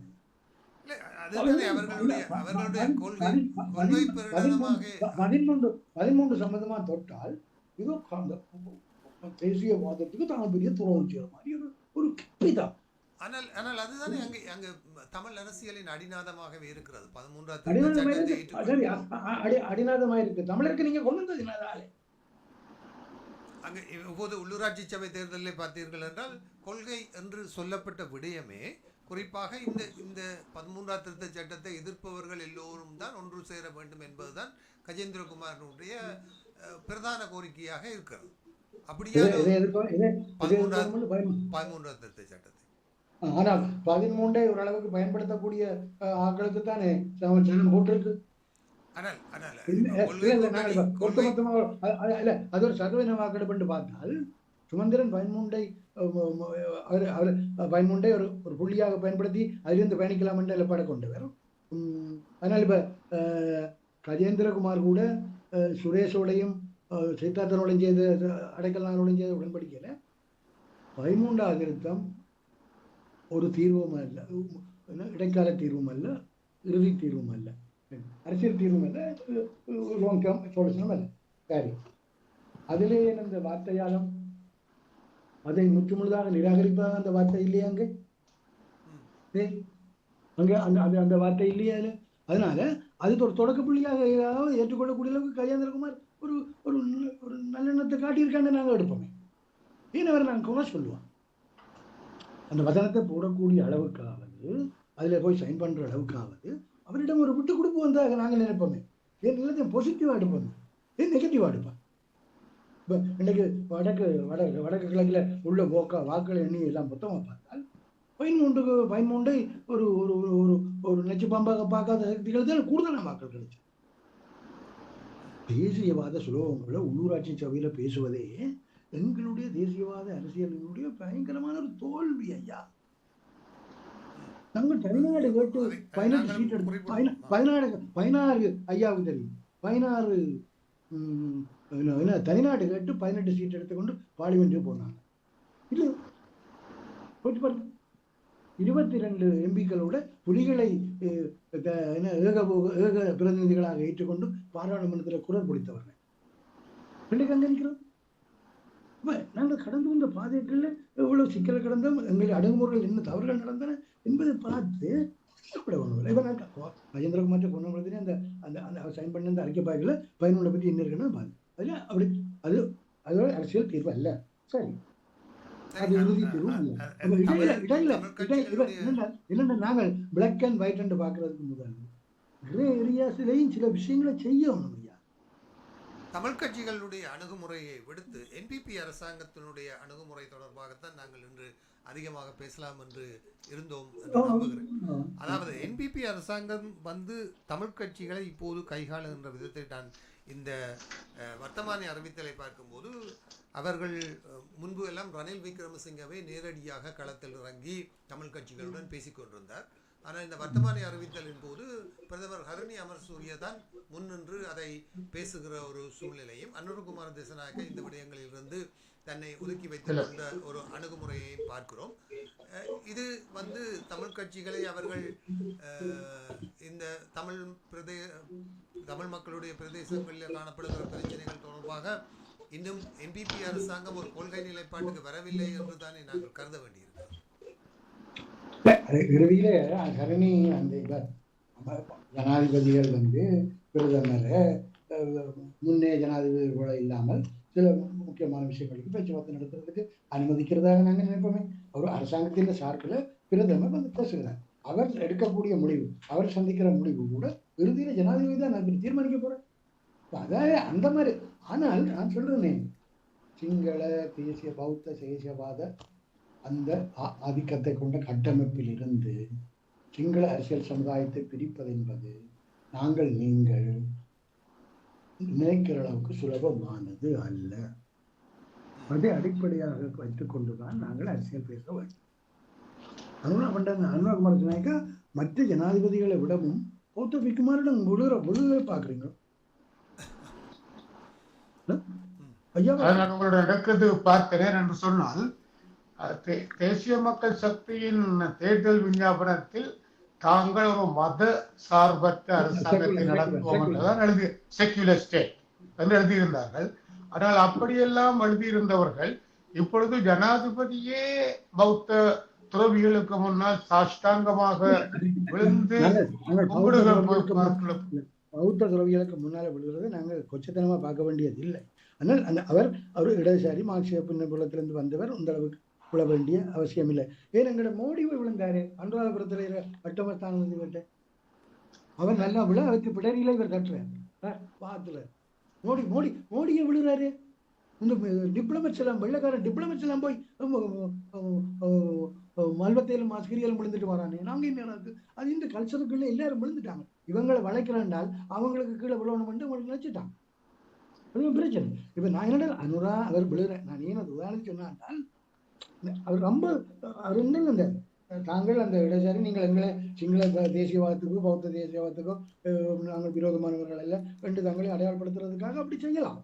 அது அவனுடைய அரசியல். இன்னைக்கு நாங்கள் புலியினுடைய அரசியலை கைவிட முடியாமல் இருக்கிறோமே. எங்களுடைய தீவிரவாத தேசியவாதம் பேசுகிற அரசியல்வாதிகள் ஏன் புலியை அந்த போராட்டத்தை அந்த நினைவுகளை மாவீர தூவிகளை ஏன் கும்பிட்டு கொண்டிருக்கிறார்கள்? அப்ப அவனை நாங்கள் என்ன அதிலே இருந்து விதிக்கிறோம். அவன் நாங்கள் இப்படி இருந்தால் அவன் அப்படித்தான் நிற்பான். ஆக நான் மாவீர போய் கும்பிட வேணான்னு சொல்ல இல்லை, அப்படி இன்டர்பிரட் பண்ணாங்க. நாங்கள் எங்களை தீவிரவாத காட்டுறதுக்கு ஐநேரம் திலீபந்த நினைவு தூவிக்கு முன்னால நோமினேஷன் பேப்பரை வச்சுக்கொண்டு கச்சேரியில கொடுத்துடுவான். சிவாஜலிங்கமும் அதுல நிற்பார். அந்த அதிகமா அந்த கச்சேரி போற இடத்துல அந்த நினைவு தூவில நிற்பார், கற்பூரம் கொடுத்துவார். ஆனால் அவர்கிட்ட கட்சி புலியா இல்ல, அவர்கிட்ட கட்சி டெலோ. டெலோ தலைவர் சிறீ சபாரட்னம். சிறீ சபாரட்னத்துக்கு இன்றைக்காவது சிவாஜிலிங்கம் கற்பூரம் கொடுக்கறது கேள்விப்பட்டிருக்கேன். இது என்ன சந்தர்ப்பவாத அரசியல் இல்லையா? அமிர்தலிங்கத்தை புலிகள் சுட்டதுக்காக ரொம்ப காலத்துக்கு அமிர்தலிங்கத்துக்கு ஒரு வீரசிங்கம் கோயில் ஒரு உலங்கான அஞ்சலி கூட்டம் தமிழர் விடுதலை கூட்டம் தமிழ் தேசிய கூட்டம் நடத்திச்சுதா? தமிழிசை கட்சி நடத்திச்சுதா? இப்பவும் கூட குடும்பத்தவர் பகீரதன் வந்துதான் மூளாயில நினைவு தூவியும் அந்த அது ஏதோ சோழியமாக்கியது நினைவு அந்த புத்தகங்களை எழுதாம வச்சு ஏதோ செய்து விட்டு போயிருக்காரு. அவர் என்னோட பேஸ்புக்கில் தொடர்பில் இருப்பார். நான் நேரடியாக நான் சந்திச்சதில்லை, அடுத்த முறை வந்தால் சந்திப்போன்னு சொல்றேன். அப்ப சந்திக்க வேணும். அப்ப நீங்கள் அமிர்தலிங்கத்தை கூட ஏன் புலி சுட்டதுக்காக? சரி, புலியினுடைய போராட்டம். நான் ஒன்றை சொல்வேன், இன்று தமிழ் தேசியம் பேசுபவர்கள் எனப்படுபவர்கள் நன்றாக உழைக்கிறார்கள். அன்று தமிழ் தேசியம் பேசியவர்கள் உயிரை கொடுத்தான், செத்தான், சொத்தை இழந்தான். இதான் உன்னைக்கு நடக்குது. அதனால இந்த போலித்தனங்களை விட்டு இந்த பிரபாகரனை பற்றி நாங்க பேசுறதுக்கு எனக்கு என்ன அருகதை இருக்கு? அவர் அவரை அட்டுழிவார் எல்லாம் யாரும் சொல்லலாம். உன் குடும்பத்தோட போனாங்கப்பா. நீ குடும்பத்தையெல்லாம் வெளியில விட்டுட்டு இங்க அப்பாவில குழந்தைகளுக்கு இல்ல தீவிரவாதம் பேசுறீங்க. உங்களுக்கு முழு தீவிரவாதம் பேசுற தமிழ் தலைமையற்ற குடும்பங்களும் வெளிநாடுகள்ல உங்களோட பிள்ளைகளை வச்சு குடிக்கணும் வச்சு கதை நானும் பாருங்க. எல்லாத்தையும் வெளியில வச்சுக்கொண்டு நல்ல சௌகரியமா வாழ வச்சுக்கொண்டு படிப்பிச்சு கொண்டு இங்கே உள்ள வணிகளையும் வடமராட்சி கிழக்கில் இருக்க அகில தெரிகிற அந்த பாவங்களை இல்லாத அந்த விஷயத்துல நான் சுமந்திரன் சொல்லுவேன். சுமந்திரன் இந்த அரசியலை செய்யல சொல்லுவேன். ஆனால் சுமந்திரன் கூட தான் ஒரு துணிச்சலான தமிழ் மக்களை வழிநடத்துகின்ற ஒரு, அதாவது தமிழ் மக்களுக்கு நேரடியாக உண்மைகளை சொல்லி ஒரு அரசியலை செய்யாமல் கடந்த உள்ளூராட்சி சபை தேர்தலிலே NPP அரசாங்கத்துக்கு எதிரான பிரச்சாரங்களையும் தமிழ் மக்கள் தமிழ் தேசியம் என்பதையும் தூக்கி பிடித்து தான் வாக்கு கேட்டிருந்தது. பிரச்சனை நான் சொல்றேன். சுமந்திரன் உள்ள பிரச்சனை, கட்சிக்குள்ள பிரச்சனை இருக்கு. கட்சி தலைவர் சிவஞானன் கூட முழுமையாக நம்பிக்கை வைக்கக்கூடிய ஆள். அவரும் ஏக்கிய ராஜ்யத்தை பற்றி ஒரு கதைச்சவர். அப்ப சுமந்திரனுக்கு உள்ளுக்கு மாதிரி வலிக்கும். இன்னைக்கு பாருங்க, உள்ளூராட்சி சபையில சேர்ந்து தமிழரசு கட்சிக்காரங்க தீவு பகுதிக்காரங்க தாங்கள் சிறிதர்னு சொல்லி ஆட்சியர் சொல்ல கேட்டு தமிழரசு கட்சியின் தீர்மானத்துக்கு எதிராக நடக்கப்படும் நடக்க வேண்டும். அப்ப பிறகு கூப்பிட்டு உங்களுக்கு எல்லாம் கட்சி நடவடிக்கை எடுக்கணும்னே இதை பேசாம இருக்கணும்னு சொல்றாங்க. எங்களுக்கு தெரியாது. அப்ப சுமந்திரனுக்கு எல்லா பக்கத்தாலும் கிடைக்கல. 15 வருஷமாக சுமந்திரன் தாக்கி கொண்டு வாரியாள். இந்த வரைக்கும் போய் நின்று பிடிக்கலாம் தானே. தமிழரசு கட்சி சுமந்திரன் தமிழரசு கட்சிக்கு ஒரு சுமை, ஒரு லேபிலிட்டி, ரெண்டுதான் தலைவனுடைய அபிப்பிராயம். அவர் பாராளுமன்ற தேர்தலில் தோற்கடிக்கப்பட்டார். தேசிய மக்கள் சக்திக்கு கூடுதலான வாக்குகள் விளாட்டி தமிழிசை கட்சிக்கு 2 சீட் வந்திருக்கும், சுமந்திரனும் வந்திருப்பார். அதானே உண்மை. உள்ளூராட்சி தேர்தல் முடிவுகள் காட்டியிருக்கு தானே, அந்த வாக்குகள் எங்கால வந்தால் 3 வந்திருக்கும் தமிழிசை கட்சி. அப்ப சுமந்திரன் தலைமையில தமிழிசை கட்சி பெரிய கிளிநொச்சியில ஸ்ரீதரனுடைய செல்வாக்கு அது பெரிய அளவில் வரும். குடாநாட்டுகளில் சுமந்திரன் பிரசாரங்களால தமிழிசை கட்சி பின்னடைவை காணும் என்ற எதிர்பார்ப்போடு தான் ஸ்ரீதரன் தரப்பும் கஜேந்திரகுமார் தரப்பும். ஆனால் அது தமிழ் மக்கள் என்னவோ சுமந்திரனை ஆதரித்தார்களோ என்ன தெரியாது. அவர்கள் இந்த தமிழிசை கட்சிக்கு தான் நாங்கள் கூட போட்டார்கள். தமிழிசை கட்சியை சுமந்திரன் ஸ்டோர்ஷிப்பில் இருக்கிற தமிழிசை கட்சியை அந்த மக்கள் ஆதரித்ததை சுமந்திரனை ஆதரிக்கவில்லை என்று நீங்கள் எப்படி இன்டர்பிரட் பண்ண முடியும்?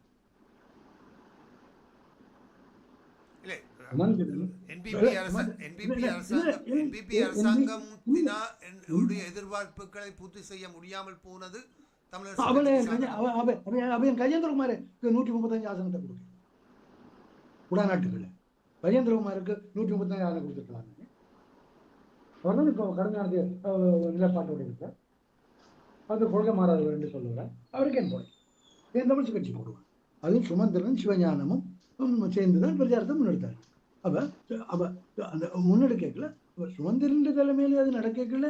அந்த மக்கள் ஓட்ட வாக்கை சுமந்திரனுக்கு எதிரான வாக்குகள் என்று அப்படி நீங்க எடுக்க முடியும்? என்ன எங்களுடைய அரசியல் நாங்கள் எங்களை வசதி கேட்ட இன்டர்பிரேஷனை கொடுக்கணும். நேர்மையா பேசுறோம் இல்லை தமிழக கட்சிகளை அதற்கு முன்னுக்கு செய்யல அந்த ஜனம் போட்டு இப்ப கையெழுத்து மாதிரி போட இல்லை. அது நாங்கள் பார்க்குறோம். 2ஆவதாக NPP எல்லாம் வந்திருக்கு. நாங்கள் எங்களை பிரதான திசையிலிருந்து மாறுறோம் என்றால் அடிக்கடி இங்கால போயிடும், ஒழுங்கைகளை மாறி போயிடுறோம். என்ன பிரச்சனை என்றால் நாங்கள் தேசிய மக்கள் சக்தியை பொறுத்தவரை அவர்கள் அந்த சிங்கள பௌத்த தேசியவாத மேலாதிக்க கட்டமைப்புக்குள்ள அதுக்குள்ள இருக்கிற ஒரு அவுட்பிட் தான். அதிலே நீங்கள் எந்த விதமான சந்தேகத்துடனும் மனதில் ஏதாவது சிந்திச்சு கொண்டு என்னிடம் உங்கள் கேட்க வேண்டாம், நீங்களும் உங்களை குழப்ப வேண்டாம். ஆனால் அவர்களை கூட எந்த அளவுக்கு பயன்படுத்தலாம், எப்படி அணுகலாம் என்றது நாங்கள் தான் ஒரு லீவு. இப்ப நாங்கள் இந்தியா எங்களுக்கு ஒன்றும் செய்யாட்டியும் இந்தியாவை போய் அடிக்கடி என்னிடம் ஒரு கேள்வி இருக்கிறதா, அதாவது இந்த என்பிபியை குழப்பக்கூடாது என்ற ஒரு பிரச்சாரம் வெளிநாடுகளிலே கடுமையாக செய்யப்படுது. ஆனால் அந்த என்பிபியை குழப்புற பிரச்சாரம் என்பதை தமிழ் தேசியம் தானே பெரிய அளவில் இருக்கிறதா? அது பெரிய அளவில் இருக்கிறதா?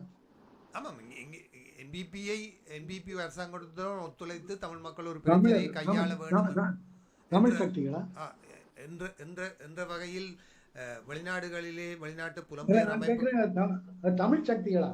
ஆமாம், தமிழ் சக்திகளிடமும் அந்த இங்கே புலம்பெயர் தேசத்திலே அப்படி ஐரோப்பாவிலும் சில நண்பர்கள் என்னிடம் பேசினார்கள். அப்படி எல்லாம் அவர்கள் சொல்கிறார்கள். ஆனால் களம் கிரவுண்ட் ரியாலிட்டியை தரிசித்துக் கொண்டிருக்கிறோம்.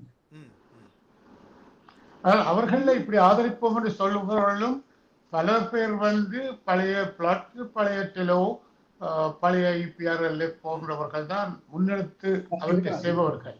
பரந்த சமுதாயம் ஓரளவுக்கு இவர்கள் நல்லதை செய்வார்கள் என்ற எதிர்பார்ப்பு இருந்தது. ஆனால் அந்த எதிர்பார்ப்பு நீங்க சொன்ன மாதிரி அவருடைய முன்னேற்றம் இல்லாததால் ஒரு விரக்தியாக மாறிக்கொண்டிருக்கின்றது. ஆனால் அப்படின்னு சொல்லும் பொழுது நீங்கள் நினைக்கிறீர்களா தமிழ் மக்கள் தங்கள் தேசியத்தை ஒரேடியாக கைவிட்டு ஒரு மக்கள் ஒரு நாடு என்ற கொள்கையை நாங்கள் ஏற்றுக்கொள்ளுகிறோம் என்று பரகசியப்படுத்த வேண்டும் என்று நீங்கள் எதிர்பார்க்கிறீர்கள்? ஏனென்று சொன்னால் ஒன்று பார்க்கணும், நல்லெண்ணத்தை பற்றி கதைப்பவர்கள் எங்கு பிரச்சனையை பிரதிநிதிப்படுத்துகிற என்று கருதப்படுபவர்களை ஒரு பேச்சுவார்த்தைகளுக்கு ஆதரவு இல்லாமல் அவர்களை கொச்சப்படுத்துவதில் முக்கியத்துவம் கொடுக்கிறார்கள். சந்திரசேகரனுடைய அதாவது அவரை நாங்கள் தேசிய மக்கள் சக்தி என்று கருதாமல் JVPயின் அடிமட்ட அரசியல்வாதி என்று கருதினால் அவர் சொல்வது என்னென்று சொன்னால், நாங்கள் யாருக்கு ஆதரவை கொடுத்தாலும் தமிழரசு கட்சிக்கு உள்ளூராட்சி சபைகள் அமைப்பதற்கு ஆதரவு தர வேண்டும். யாரோட அவர்கள் பேச வேண்டியிருக்கு? யாழ்ப்பாண அது மக்கள் என்னன்னா அந்த தேர்தலை நடத்தப்பட்ட முறையே அப்படித்தானே. 3 பேரும் தேசிய மக்கள் சக்திக்கு எதிராக கலந்து கேட்கல, அவன் அப்படி போவான். நல்லிணக்கத்தை பற்றி நான் அவரை நியாயப்படுத்தவில்லை. அது கட்சி அரசியல். நாங்களே எங்களுக்கு ஒத்துழைப்படாம இருக்கிறோம், அவனோட போய் இல்ல நான் சொல்றது அது என்னென்று சொன்னால், நல்லிணக்கத்தை பேசுகின்ற ஒரு அனுராவின் வலது கை கரம் தமிழ் சந்திரசேகரே, நாங்கள் உங்களோடு பேசுவதற்கு இல்லை என்றது மாத்திரம் இல்லை, அரசமைப்பு இல்லை. அதே சமயத்தில் நீங்கள் இனவாதிகள் என்று சொல்லி பட்டம் சூட்டுகின்ற பொழுது எப்படியான இணக்கத்தை காணும்? நீங்கள் என்ன பிரச்சனை என்றால், உங்களை போன்ற ஒரு மூத்த அறிவாளி சந்திரசேகரனுடைய வார்த்தைகளை சீரியஸாக பார்க்கக்கூடாது என்பது எனது தாழ்மையான சிறந்தாழ்த்தின வேண்டுகோள். அதை அறியாமல் இல்லை, ஆனால் ஊடகங்களில் அவர்கள் வரும் பொழுது அவர்கள் அனுராவை பாதிக்கும். அனுராவுடையோ தமிழர் பிரச்சனையோ தமிழரசு கட்சியை பற்றியோ அனுராவினுடையதோ தேசிய மக்கள் சக்தியினுடைய கருத்தை அவர் முன்வைக்கிறார் என்று இல்லை. இது ஏட்டிக்கு போட்டியாக அர்ஜுனாவுடைய அவன் பேசுகிறார், அர்ஜுனாவுடைய சந்திரசேகரன் பாரம்பரிய பேசுகிறார், அர்ஜுனா அவரை பேசுகிறார், கைநாட்டன்றார். நாங்கள் யாழ்ப்பாணத்து தமிழனடா, நாங்கள் வீர தமிழன் என்று தான் சொன்னோம், வீர சிங்களவன் என்று சொல்றதில்லை, வீர முஸ்லீம் என்று சொல்றதில்லை, வீர தமிழன் தாண்டா, தலைவர் எங்களோட தேசிய தலைவர் கேட்கல, உங்கள்கிட்ட நாங்கள் பாதுகாப்பு இருக்க இல்லடா என்றெல்லாம் கேட்கிறார். முஸ்லீம் மக்களை பற்றி அந்த அவர்களுடைய திருமண சட்டங்களை பற்றி ஏதோ குளறுபடியாக கதைச்சதுக்கு முஸ்லீம் எம்பிக்கள் பிரச்சனை கிளப்பிய பொழுது அதுக்கு ஸ்ரீதரன் பாராளுமன்றத்திலே வந்து தமிழ் மக்களின் சார்பில் அர்ஜுனா விட்ட தவறுக்காக நான் வருந்துகிறேன் என்று கேட்டார். சிறிதரனுக்கு இந்த விசர்மனுடைய கதைக்கு மன்னிப்பு கேட்கறது தமிழ் மக்கள் சார்பில் யார் அதிகாரம்? இதெல்லாம் நாங்கள் பார்லிமெண்ட் பொலிட்டிக்ஸ் ஐயா, அங்கே ஒரு கதை, இந்த சந்தியில் ஒரு கதை வைப்பான், அந்த சந்தியில் ஒரு கதை வைப்பான், இதெல்லாம் வாக்கு அரசியல். சந்திரசேகரன் நல்ல நண்பர், எனக்கு நல்ல நண்பர், என்னை தோழர் தான் சொல்லுவேன். ஆனா அவற்றுடைய கதையை நான் ஒரு அரசாங்கத்தினுடைய நிலைப்பாடாக இருக்க மாட்டோம். எதிர்காலத்தில் தமிழிசை கட்சி சார்பில் தேசிய மக்கள் செய்தி கையாள போற அணுகுமுறைக்கு முன்னோடியான ஒரு இதா இருக்க மாட்டோம் நான் நினைக்கிறேன். ஊடகங்கள் வந்து அவைகளுக்கு மிக முக்கியத்துவம் கொடுக்கும் பொழுது மக்களுடைய மனதில் அவைகள் சேர்ந்து ஒரு அபிப்பிராயத்தை ஏற்படுத்துகிறது. நீங்க தானே எனக்கு ஒரு ஒரு கழுதியை அவிட்டு விட்ட கதை ஒன்று போட்டாங்க. அந்த கழுதியை அவிட்டு விட்டதுதான் இப்ப ஊடகங்கள் செய்யுது. நீங்க தானே எனக்கு போட்டீங்க. நீங்களே என்னடி அப்படி கேட்கறதா? சொல்றேன், அந்த கழுதைகள் அவிட்டு வெடுக்கப்படுகையால் அவைகளுடைய அபிப்பிராயங்கள் தான் வைத்துக் கொண்டுதான் நாங்கள் இங்கு முட்டி மோதுகிறோம். உங்களை நான் ரோட்டில் போற ஒருத்தர் பத்திரிகை வாய்ச்சி விட்டு சந்திரசேகரனுக்கு எதிராக நிலைப்பாடு எடுக்கிறவருடனும் உங்களை நான் ஒப்பிடவில்லை. ஒரு மதவடியில இருந்து அரசியல் பேசுறவராக உங்களை நான் பார்க்கவில்லை. நீங்கள் அவருடைய கதையை கேட்டு அதை விடுவோம், படி பேசிக்கொண்டாலும் அது உண்மையை சொல்றேன், எங்களுக்கு தான் பிரச்சனை, அனுராவுக்கு அல்ல. இப்ப ஜேஆர் ஜீவத்துல கட்டம் ஒரு மோசமான இந்தியா வந்து உடன்படிக்கை செய்து அவன் 13 ஒத்து வந்தானே இல்லையா? நடைமுறைப்படுத்திகளை குளப்படை செய்தாங்கிறது எல்லாம் வேற. அந்த 13 குழப்பினால தமிழருக்கு இருக்கக்கூடிய பங்களிப்பை குறைச்சும் மதிப்பிடக்கூடாது. நீங்கள் ஒரு நீண்ட கால அனுபவம் உள்ளார். 13 குழப்பினர் தமிழருக்குரிய பங்களிப்பையும் ஒத்துக்கொள்ள வேணும், அது வேற வேணும். அதனால் ஏற கொண்டு இதை செய்தாங்க தானே. அதே மாதிரி தான் அனுராவை கண்டையும் செய்யக்கூடிய ஒரு சூழ்நிலை வரும். அது எங்களுடைய அணுகுமுறையில இருக்கு. அனுரா பிக்குமா இருக்க விடலாம், அவர் மாளிகை நல்ல மாளிகாவிலேயே படுத்திருக்க, அவங்களுக்கு அப்படி பிரச்சனை. பிரச்சனைக்குரிய என்னண்டா ஐயா, ஒரு கிரஹம் கிரீன் சொன்ன ஒரு வார்த்தை இருக்குது. Pessimism is a doubtful privilege of an outsider with a return ticket.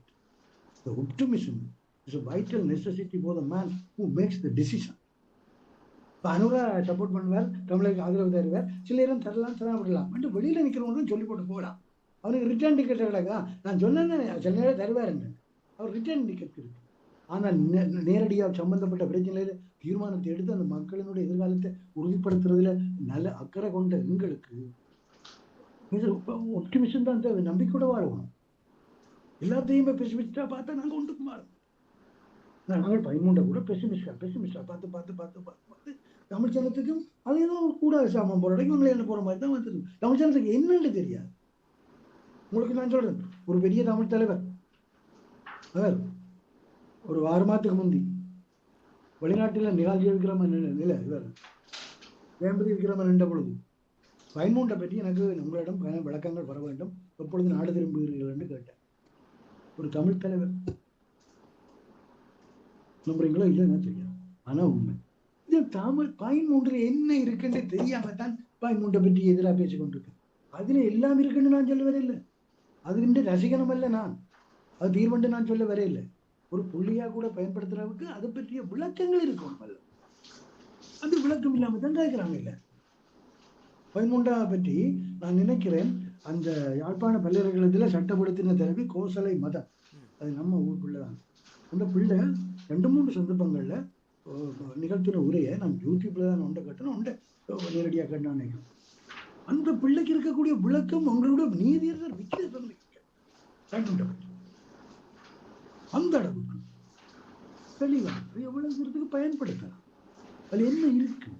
அந்த பிள்ளை எல்லாம் அது தேவாமிரதம் என்று சொல்லி இல்லை, அது நடைமுறை ரீதியாக பயன்படுத்தக்கூடியது எவ்வளவோ இருக்குன்றதை ஒரு மட்டுப்பாடு கண்டாலும் இருக்குன்னு சொல்லுவோம்.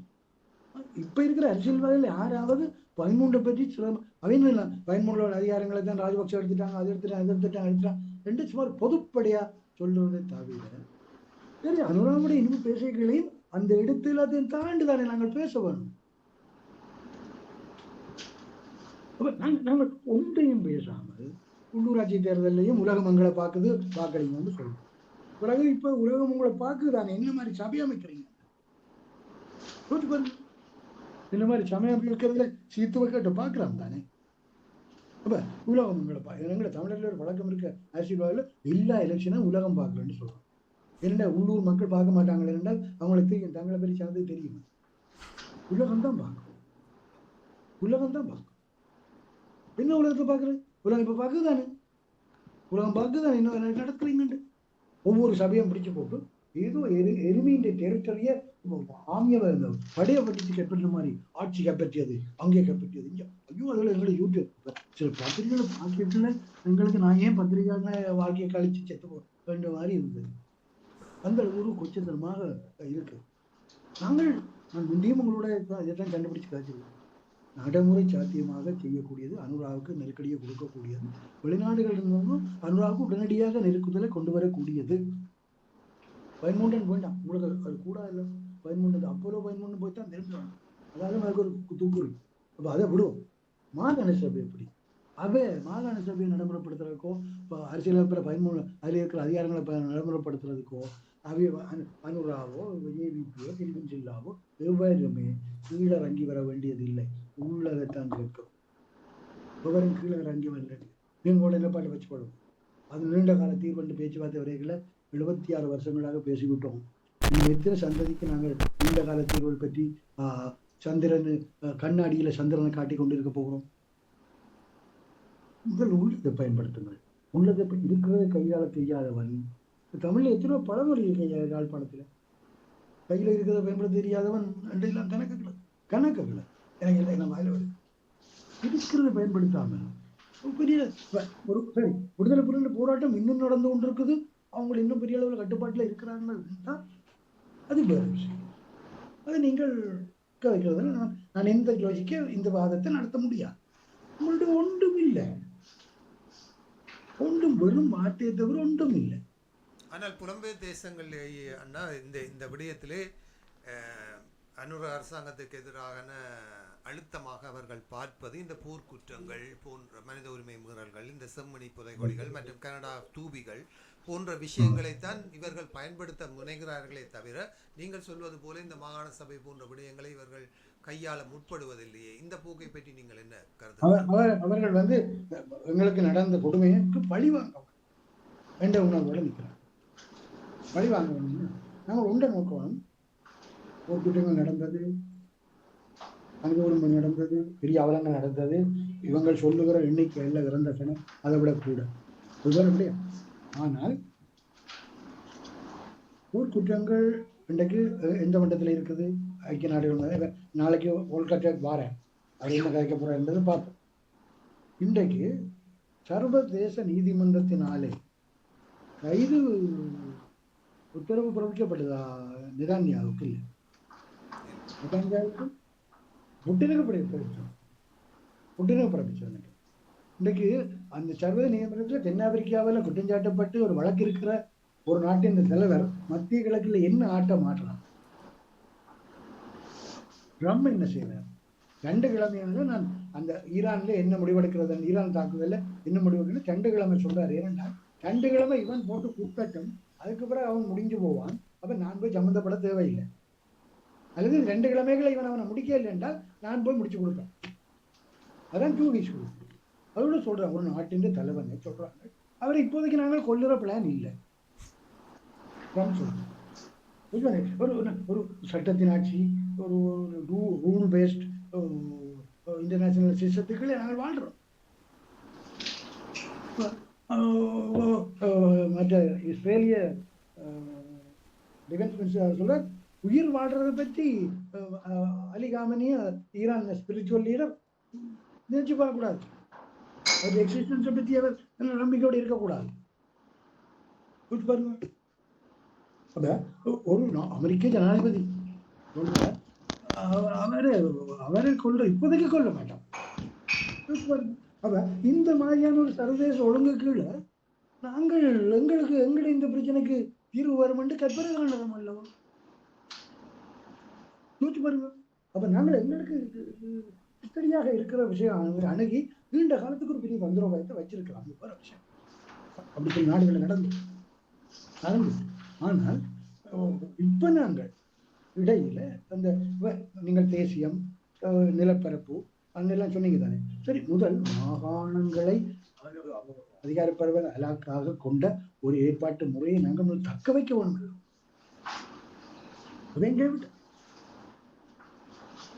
உங்களுக்கு மாகாணங்கள்ல வடகிழக்கு மாகாணங்கள் வேணும், அதுக்குள்ள உள்ள வேணும், அந்த எல்லைகள் வேணும், அந்த மண் வேணும். அந்த மண்ணில தொடர்ந்து வாழ்ந்தால். ஆனால் அந்த அணுகுமுறையை நாங்கள் எடுப்பதற்கு அந்த அணுகுமுறைக்கு மிக மிக முற்றான ஒரு நிலைப்பாட்டில் தானே அனுராவினுடைய கட்சி கூட இருக்கும். இங்குதான் எங்களுடைய அணுகுமுறை. நான் இப்ப சொல்றது 13க்கு செய்யறதுக்கோ மாநகர தேர்தல் நடத்துறதுக்கோ அனுரா அருமங்க இறங்கி வர தேவையில்லை. இறங்கி வர வேண்டும் என்பது வேறு.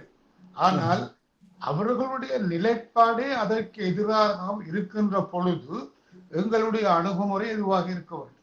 கேட்கறது மாத்திரம்தான் இல்ல கேட்கறது மாத்திரம் இல்ல. உள்நாட்டில சில மந்திரம் காண விஷயத்துல சொன்ன மாதிரி சில சிவில் டிசோபீடியன் இயக்கங்களை, அமைதி போராட்டங்களை, சத்தியாகிரகங்களை அவங்கள நடத்துங்க. பாராளுமன்றத்துல பிரச்சனை கிளப்புங்க. அவரோட பேச்சுவார்த்தைக்கு போங்க. எங்களோட நீங்கள் சம்பந்தமா பேச வேணும். எல்லா பாராளுமன்ற தமிழ் பாராளுமன்ற உறுப்பினர் சேர்ந்தங்களை பேசணும்னு கேட்க வேணும். முதல் நான் இன்டராக்ட் பண்ணினா தானே. இப்ப நான் கலைக்கிற கதைகள் உங்களுக்கு நேற்று தெரியுமா? இல்லை. என்னோட நீங்கள் பேசினபடியே தானே உங்களுக்கு என்ன பிரச்சனை விளங்குது. என்னோட நீங்க பேசினபடி தானே விளங்குது. அப்ப அவங்க கூட பேசணும். அது என்ன, அவங்க தங்களோட வாக்கு வங்கிகளை இடுப்புல கைய வச்சுட்டாங்க, மடியில கைய வச்சுட்டாங்க. அதால இதுக்கு தாங்கிக் கொள்ளல. எல்லாரும் தமிழ் தேசியத்தின் உச்சத்துல நிற்கலாம். ஐயா, நேஷனலிசம்ன்றது பொலிட்டிக்கல் இண்டிபெண்டன்ஸ் தான். அதுக்கு அப்பால இங்கிலீஷ்லயோ தமிழ்லயோ விளக்கம் இல்லை. ஒரு தேசமும் ஒரு தேசிய இனமும் அதனுடைய அரசியல் சுதந்திரம் தான். அந்த அரசியல் சுதந்திரத்தை நாங்கள் ஒரே அடியாக தனிநாடாகவோ அல்லது பெரிய ஒரு சமஷ்டியாகவோ பார்க்க முடியாது. காலகட்டத்துக்கு ஏற்ற முறையில அதை அணுகிறதுக்கான கெட்டுத்தனம் இருந்தால் மாத்திரம்தான் நீண்ட கால அடிப்படையில் நாங்கள் எங்கேயா நகர முடியும். நான் ஒற்றையாட்சிகள் இருக்க மாட்டேன் கலஞ்சாந்திரமா சொல்லிக்கொண்டு பாராளுமன்றத்துக்கு போகாம இருக்க முடியல தானே. அது என்ன, அது ஒற்றையாட்சிகள் இல்லையா? இந்த உள்ளூராட்சி சேவை ஒற்றையாட்சிகள் இல்லையா? மாகாண சேவை ஒற்றையாட்சிகள் இல்லையா? அவர் 13 விஷயத்துல அவருடைய வாசகத்தை எனக்கு சந்தோஷம் இருந்தால் அவர் அவங்களுக்காக விட்டு கொடுத்து அவங்களை சேர்க்கொண்ட கட்சி தான் தெரியாது. அது தீர்வல்ல, இறுதி தீர்வு அல்ல, இடையிலே அதை பயன்படுத்தலாமன்ற ஒரு கிரே ஏரியா கிடக்கு. எனக்கு சந்தோஷமா இருக்கு. என்ன பிரச்சனை இல்லை, நாங்கள் நாங்கள் ஏற்கனவே பாதிக்கப்பட்ட மக்கள். எங்களை மக்கள் மேலும் பாதிக்கப்படாமல் இருக்கிறதுக்காக என்கிற தரப்புறதான் தந்திரோபாயம் தேவையை தவிர போலித்தனமான சுயமரியாதையை பேசிக்கொண்டு இருக்கணும். ஒரு கேம்ப் வருது அடிக்க வைக்கணும். நான் தமிழன் என்று சொல்லடா, தலைநிமிர்ந்து சின்னடா ரெண்டு ஜிஜி பொன்னம்பலம் சொன்னதை சொல்லிக்கொண்டு டேங்குக்கு முன்னால் நிற்கலாமா? என்ன சார் தமிழன் என்று சொல்லடா, தலைநிமிர்ந்து நில்லடா. அல்லது நாங்கள் பெரிய போராட்ட வரலாற்றை சயனை கட்டி வந்தவன்டானா எங்களோட சந்ததி, நான் உன்னை விட்டுட்டு போக மாட்டேன். தந்திரோபாயம் தான் போராட்டம். போராட்டத்தின் வெற்றி தந்திரோபாயம் தான். தந்திரோபாய கொள்கை இல்லாதவன் கூட தந்திரோபாயத்தால் சாதிச்சிருக்கான். தந்திரோபாயத்தால் இன்றைக்கு சர்வதேச சமூகத்தை நாங்கள் பார்த்து வெளிநாடுகளில் இருக்கிற புரியாத சக்திகள் உட்பட மக்களும் கூட இந்த போர்க்குற்றங்கள் அதுகளில் இதுவரையில ஐக்கிய நாடுகள் மனித சபையில இந்த நகர்வுகளுக்கெல்லாம் அவர் பெரிய பங்களிப்பு செய்திருக்கிறார்கள். இன்னென்று நான் சொல்லுவேன். ஆனால் இந்த அளவுக்கு 15 வயதில் இருந்தால் எவ்வளவு காலத்துக்கு நகர முடிஞ்சது? இப்போ இந்த அரசாங்கம் அதை ஏற்க மாட்டேங்குது. கடைசியா 51 தீர்மானத்தை ஏற்க மாட்டேன். அந்த இன்டர்னல் மெக்கானிசம், அந்த எவிடன்ஸ் கதறங்கிக்கு அதை நாங்கள் ஏற்க மாட்டேங்குது. கோதாபை என்ற நிலைப்பாட்டில் அவங்க நிற்கிறான். அப்ப ஒரே அரசாங்கத்திடமே நாங்கள் அரசியல் தீர்வையும் கேட்கிறோம், ஒரே அரசாங்கத்திடமே நாங்கள் அக்கௌண்டபிலிட்டியும் கேட்கிறோம், ஒரே அரசாங்கத்திடமே நாங்கள் எங்களுக்கு அரசியல் தீர்வு ஒரு சமஷ்டி அடிப்படையான அரசியல் தீர்வையும் கேட்கிறோம், ஒரே அரசாங்கத்திடமே போரை நடத்திய படை வீரர்களை குற்றம் செய்தவர்களை தூக்கிலிடணும் கேட்கிறோம். இது எந்த அளவுக்கு நடைமுறை சாத்தியமானது? இதில் ரெண்டத்தான் ஒன்றையும் விட முடியாது எங்களால். ஆனால் அதுக்கு இடையால இதெல்லாம் ஒன்று இருந்தால் சில சில நாடுகள்ல 100 ஆர்மேனிய விஷயங்கள் எல்லாம் 100 வருஷம் அதுக்கு பிறகு அந்த அக்கௌண்டபிலிட்டி பேசப்படும். வாசிக்கிற அவ்வளவுதான். நாங்கள் ஒரே ஆள்கிட்டே உங்கள்கிட்டே நான் ரெண்டுங்க கேட்போம். அதை நடைமுறையை பார்க்க முடியும். சர்வதேச சமூகம் பெண்களை ஒரு அளவுக்கு தான் பயன்படுத்துவாங்க. இப்போ நீங்க ஒன்றும் வேண்டாம், இந்த ரூல் பேஸ்ட் இன்டர்நேஷனல் சிஸ்டம் வந்து இருக்கா, இப்போ அடிச்சு போட்டு போறான் பாருங்க. இந்த காசாவில சாப்பாடு எடுக்க வாருங்க கொண்டு ஒரு அமெரிக்கன் நிறுவனம் தான் கொடுக்கும், காசா ஹியூமானிட்டேரியன் ஃபவுண்டேஷனோ சம்திங். அவன் தான் கூப்பிடுறான், அவன் சுடுவான். இந்த இத்தனைக்கும் என்னத்தையும் கிடைச்சாலும் ஈரானுக்கு அடிக்கிறது கூட கனடா, அமெரிக்கா, உங்களோட நாடுமா இருக்கலாம், ஆஸ்திரேலியா, அது எக்ஸிஸ்டன்ட் த்ரெட் இருக்கிற இஸ்ரேல் என்ன டிபெண்ட் பண்ற உரிமை. ஊரெல்லாம் அடிச்சு உலவெல்லாம் அழிக்கிறதுன்னு உரிமை இருக்கா? இந்திய எக்ஸிஸ்டன்ட் த்ரெட்ன்றது இப்ப இஸ்ரேலுக்கு இல்லை. 48 சொன்ன த்ரெட் இல்லை, இப்ப 67 பிடிச்ச எல்லாத்துக்கும் பிறகு இல்லை. பிறகு மேற்கு வார்த்தை அவங்களோட விட அவங்கள அது என்னவும் செய்யலாம். இந்த நேரம் பாஷா ஒன்று தான் ஹமாஸை கிளைந்து. ஹமாஸை பொறுத்தவரையில் நான் இந்த இடத்துல இருந்தாலும் எங்கள் தமிழ் அரசியல்வாதிகள் நிலப்பாடுக்கு ஹமாஸை கிளைந்தாலும் ஹமாஸை பொறுத்தவரையில் அக்டோபர் 2023 அக்டோபர் 7ஆம் தேதி அந்த பெரிய தாக்குதல் இஸ்ரேலுக்கு எதிராக நடக்குது. அதற்கு பிறகு இஸ்ரேல் நடத்த போகிற தாக்குதலுக்கு சர்வதேச சமூகம், குறிப்பாக சர்வதேச சமூகத்தின் வல்லாதிக்க நாடு அமெரிக்கா, மேற்குலகம் அல்லது அரபு நாடு என்ன ரியாக்ஷனை காட்டும் என்பதை பற்றி சரியான ஒரு மதிப்பீடு இல்லாமல் இருந்ததன் விளைவுதானே இன்றைக்கு ஆசா மக்களுக்கு நடக்குது. இவனை அடிக்க போய்கல அதுக்கு பிறகு வர்றதுக்கான வழியை நீ வச்சிருக்க. குறைஞ்சபட்சம் அரபு நாடுகள் கூட வரையில்லை. ஈரான் வச்சிருந்த அது ஒரு நான் ஆக்டர்ஸ் நெட்வொர்க், ஹிஸ்புல்லா, ஹமாஸ் வர எல்லாத்தையும் உடைச்சு போட்டாங்களே. லெபனான்ல உடைச்சாங்க, இந்தியாவில் ஹமாஸின் லீடர்ஸை ஈரானுக்குள்ள உள்ளே அடிச்சாங்க. வச்சு பாருங்க, எல்லாத்தையும் அவங்க உடைச்சு விட்டாங்க. இதெல்லாத்தையும் உலகம் பார்த்து கொண்டு தானுங்க. நாங்கள் நம்பிக்கை ஒன்று இருக்கிற கனடாவும் அமெரிக்காவும் இதை பார்த்து கொண்டு தானே இருக்குது. பிரிட்டன், ஐரோப்பிய ஒன்றியம் இதை பார்த்து கொண்டு தானே இருக்குது. அப்போ இதை விட்டுட்டு வேறு இந்த உலகத்திலிருந்து உங்களுக்கு வேற்றுக்கிரகத்திலிருந்து வந்தா உங்களுக்கு ஐக்கிய நாடுல மனித ஒரு சேவையில் ஒருத்தன் பேச போகிறோம். நாங்கள் கற்பனையில் வாழ்கிறோம். எங்களுக்கு அந்த கற்பனைவாத சுலோகங்கள்லேயே அரசியலை செய்து பழகி நடைமுறைக்கு வருவது என்பது ரொம்ப கஷ்டம். ஆனால் ஒரு சந்தோஷமான விஷயம் என்னென்றால் தமிழ் கட்சிகள் தங்களுக்குள்ள சில துரோகிக்கிற எல்லாத்தையும் விட்டு போட்டு இந்த சபை அமைக்கிறதுக்காவது ஒத்துழைக்கிறாங்க. அதுதான் ஒரு சில்வர் ஐடி. உலகத்துக்குள்ள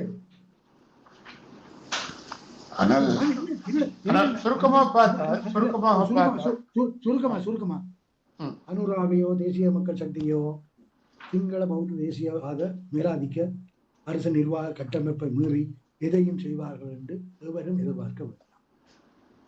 தந்திரோபாய ரீதியாக அவர்களை மடக்குவதற்கு அல்லது அவர்களை இணங்க வைப்பதற்கு ஏதாவது அவர்களை வெளியுறவுத்துறை நிலைக்குள்ள கொண்டு வருவதற்கு எங்கள்கிட்ட இருக்கக்கூடிய சாத்தியமான உடனே கையில இருக்கிற ஆயுதம் கருவி எது என்பதை கையாள தெரியாத பட்சத்துல நாங்கள் முந்தையும் உங்களுக்கு ஒரு சந்தர்ப்பம் சொல்லியிருக்கேன் 13 கூட இல்லாத பரதேசி கூட்டமாக எங்கள்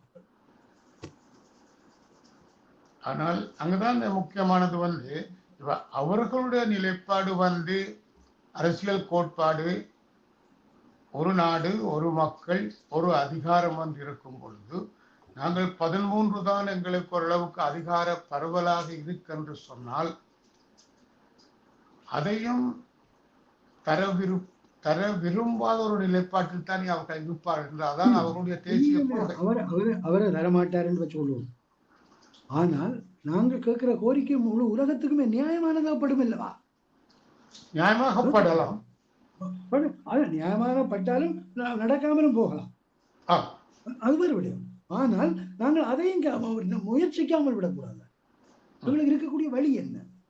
ஆனால் அப்படி என்றால் அவர்கள் இயங்கிக் கொண்டு வர போர் மாதிரி நாங்கள் எங்களுடைய தமிழ் தேசியத்தை முற்றாக கைவிட்டு தனித்துவமாக இருக்க விரும்புகிற கோட்பாடுகளையும் நாங்கள் விட்டுக் கொடுத்து, உதாரணத்தை சொல்ல போனால் மாகாண சபைகள் வேண்டும் அல்லது மாகாண காணியுறுத்துக்கள் வேண்டும் என்பவற்றை கேட்காமல் அவர்களிடம் சாட்சாங்கமாக விழுவதில் ஏதாவது நடைபெறக்கூடிய சாத்தியம். நான் சொன்னதை நீங்கள் பழைய வளர்ந்து விட்டீர்கள் ஐயா. என்னென்றால் சாட்சாங்கமாகவும் விழ வேண்டாம், என்னவாகவும் விழ வேண்டாம். நாங்கள் தந்துரோபாய ரீதியாக நடப்போம். தந்துரோபாய ரீதியாக நான் சொன்னேன், நான் தேசியத்தை ஒன்றும் வேண்டாம். முதல் தமிழ் தேசியத்துக்கு சரியான வரவிலக்கணத்தை கொடுத்துட்டேங்க. தமிழர் செல்வா தமிழ் மக்கள் மத்தியில பேர் என்ன சொல்றீங்க தமிழ் தேசியத்தை பற்றி? அந்த மக்கள் அந்த நாட்டில் வாழ்வதற்காக அந்த வாழ்கள் தங்களுடைய கலாச்சாரத்தை படி தங்கள் உரிமைகளை படி தமிழர்களுடைய லெஜிட்டிமேட் பொலிட்டிக்கல் ஆஸ்பிரேஷன்ஸ் நிறைவேற வேணும் என்பதா என்னுடைய நிலைப்பாடு. அதுக்கு நீங்கள் என்ன வகையான வரவிலக்கணத்தையும் வியாக்கியானத்தையும் கொடுக்கலாம். தமிழ் மக்களுடைய நியாயபூர்வமான அரசியல் அபிலாஷைகள் நிறைவேறுவதற்கான ஒரு தீர்வு. அதுக்கு நீங்கள் தேசிய மண்ட போட்டாங்கன்னா மோதகத்தை கொழுக்கட்டையாயும் தரலாம். சரி, இந்த வேளையில மோடி நிகழ்ச்சியில் ஒரு நேயர். வணக்கம். வணக்கம். வணக்கம், பாணி பேசுறேன். எந்த கேள்வி என்னென்னால், இப்ப அவர்கள் ஒரு நாடு ஒரு ஆட்சி என்று என்பிபி இருக்குது. ஆனா நாங்க அவைகிட்ட கேட்கலாம் தானே. நாங்கள் இவ்வளவு பிள்ளைகளை நாங்கள் இழந்துட்டோம், இவ்வளவு பிள்ளைகளை நாங்கள் மண்ணுக சாட்டு இருக்கிறோம், எங்களுக்கு அதுக்கு என்ன செய்ய போறீங்க, என்ன தர போறீங்க என்று நாங்கள் 600 கேட்கலாம் தானே. ஏன்னா இன்னும் இவ கேட்க இல்லை என்றதான் எந்த கேள்வி. எல்லாரும் கேட்டுக்கொண்டிருக்கிறோம் தானே. போர்க்குற்றங்களை இழந்தவங்களை பாதிக்க போர்க்குற்றங்களை செய்தவங்களை பொறுப்பு கூற வைக்க வேணும் என்று கேட்டுக்கொண்டிருக்காங்க தானே. அப்படி ஒன்றை வரையறுக்காமல் நீங்கள் என்ன தர போறீங்க? நான் உங்களுக்கு மிகவும் தாழ்மையா சொல்லுகிறேன். இன்றைய தற்போதைய அரசியல் சூழ்நிலையில தென்னிலங்கை அரசாங்கத்திலும் இருந்து போர்க்குற்ற பொறுப்பு கூறல் சம்பந்தமாக நீங்கள் எந்த விதமான சாதகமான அணுகுமுறையையும் எதிர்பார்க்க முடியாது. அது எங்களுடைய துரதிருஷ்டம். அப்படி எதிர்பார்க்கல. நாங்கள் இன்னும் கேட்க இல்லையோ. நாங்கள் நீங்க எப்படி கேட்கலன்னு சொல்றது? இப்ப போய் இந்த யுஎன்ஹெச்ஆர்சியில ஜெனீவால என்ன கதைக்கிறாங்க இவங்க பேசுறாங்களே இந்த கூட்டம் கேட்கிறேன் அடிச்சு கேட்க சொல்றீங்களா? நாங்க பேச்சுவார்த்தை போர் குற்றத்தை பற்றி நான் கேட்கல. நான் என்ன சொல்றேன்னா, எங்களுக்கு ஏதாவது இந்த மண்ணுக்கு எங்களுக்கு தமிழாக்களுக்கு என்ன தர போறீங்க? நாங்கள் இவ்வளவு பேரை இழந்திருக்கிறோம், அதுக்கு ஒரு பெருமதியா எங்களுக்கு என்ன செய்ய போறீங்க என்று கேட்கலாம். இதுல இழப்புகளுக்கான பெருமதியை தென்னிலங்கையிட்ட கேட்பதல்ல, அந்த இழப்புகளையே வெற்றியாக கொண்டாடுகிறவர்கள் அங்கே இருக்கிறார். நீங்கள் அவர்களுக்கு அந்த பெருமதியை அங்கே கேட்டு பிரயோசனம் இல்லை. யதார்த்தத்தை புரிந்து கொள்ள வேணும். நீங்கள் கவலையோட பேசுகிறீர்கள் எனக்கு தெரியுது. நாங்களும் புதைச்சிருக்கிறோம். எனது உறவினர்களும் புதைந்திருக்கிறார்கள். அதுக்காக நான் கொந்தளிக்கிறதால ஒன்றும் வாங்க போறதில்லை. இனிமேல் நிதானமாக நாங்கள் நடக்கணும். அவர்களிடம் இந்த பிரச்சனைகளை நாங்கள் நான் சொல்லுகிறேன், என்னுடைய நான் எவ்வளவு இருப்பேன் தெரியாது, உண்மையை சொல்றேன். தென்னிலங்கை அரசாங்கத்திடமிருந்து நீங்கள் அக்கௌண்டபிலிட்டியை, பொறுப்பு கூறலை எதிர்பார்த்து முடியாது. ஆனால் இருக்கிறதை பயன்படுத்தியாவது இந்த மண்ணை காக்கிறதுக்கான வேலையை நாங்கள் செய்யணும் இல்லை. அதையும் பதற விட்டுட்டு எல்லாரும் வெளிநாட்டுகள் ஓடுறோம். இந்த யாழ்ப்பாணத்தில் போய் ஒரு வீடு விட ஒரு சேவை ஒன்று எடுங்க பிள்ளை. நீங்கள் யாராவது வெளிநாட்டு போக விருப்பம் இல்லாமல் இருக்கிறீங்க ஒன்று. என்னன்னா அங்க மண் இருக்கணும்ட்டா மக்கள் இருக்கணும்.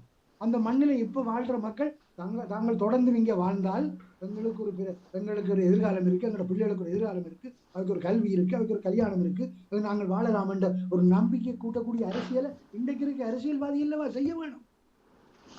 நானா செய்யறது, அனுராவா செய்யறது.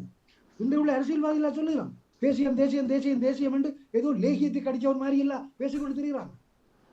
அப்ப அவங்களெல்லாம் செய்ய வேணும்.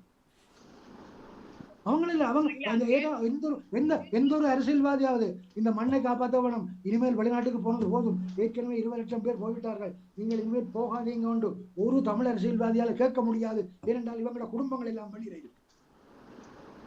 அதில் பார்க்கணும் பிள்ளை. முழுப்பேற்ற குடும்பம் வெளியில இவங்க ஜெனீவாவுக்கு கொண்டு ஒரு கோப்பி கடைகள் இருந்து என்ஜிஓ செட்டை டைம் பண்ணி 2 நிமிஷம் அந்த ஹை லெவல் செக்மெண்ட்லயும் இல்ல கீழே ஒரு போரத்துல பேசி போட்டு ஜெனீவாவில் பேசினேன் வீரேசரி போடும், தினக்குரல் போடும், போடும். இதுதான் எங்களுடைய அக்கௌண்டபிலிட்டி. நாங்கள் இன்றைக்கு போருக்கு பின்னர் சொல்ல கிழங்க, போருக்கு பின்னர் ஒரு அரசியல் அனாதரவான சமூகமாக வாழுகிறோம் என்பதுதான் உண்மை. அதிலிருந்து மீள்வதற்கான என்ன பொறுத்த வரையில இவ பெரும்பான்மையோட வந்த அரசாங்கம், மற்றது இருக்கு முந்தி இருந்த அரசாங்கங்கள் ஏதாவது சாரத்துக்கு இவதான் தடையா இருந்தது. இப்ப இவே ஆட்சிக்கு வந்தபடியால் இவேட்ட நாங்க வெளிப்படையா ஒருக்கா கேட்கலாம். எங்களுக்கு நாங்கள் நாங்க 3 பேரும் கதைச்சதை நீங்கள் ஒழுங்கா கேட்கல போல இருக்கு. நாங்கள் அதைத்தான் கதைச்சு கொண்டிருக்கிறோம். நீங்க கேட்ட வந்த விஷயத்தை தான் நாங்க 1.5 மணித்தியாலமா தொண்டை கிளிய கத்தி கொண்டிருக்கிறோம். இன்னொரு நேயர் நிகழ்ச்சியோட இணைந்திருக்கிறார். வணக்கம். வணக்கம் சத்யபாலன், எப்படி இருக்கீங்க? கேட்டுக்கு நாயந்திரம் அது எனக்கு கதைக்கிறது கேட்டுக்கொண்டிருக்கேன். அது அப்படியே அந்த என்ன செய்யலாம்னு சொன்னா நல்லா இருக்குமല്ലോ. நான் சொல்கிறேன், மாகாண சபைகள் தொடர்பான அந்த ஒரு அழுத்தத்தை அன்னொரு அரசாங்கத்துக்கு கொடுத்து நமது நிலத்தை வேண்டாம் இந்த மாகாண சபை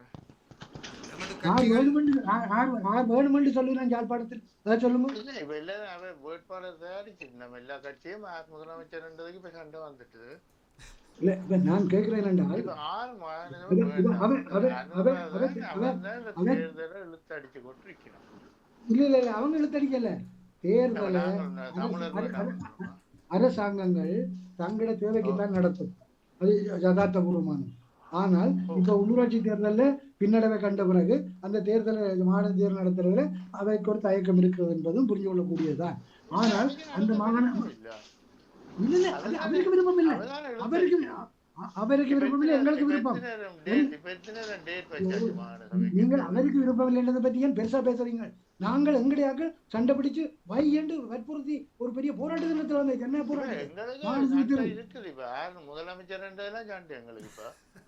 அப்படி ஒரு சண்டை இங்க நீங்கள் எங்க இருந்து பாக்குறீங்க?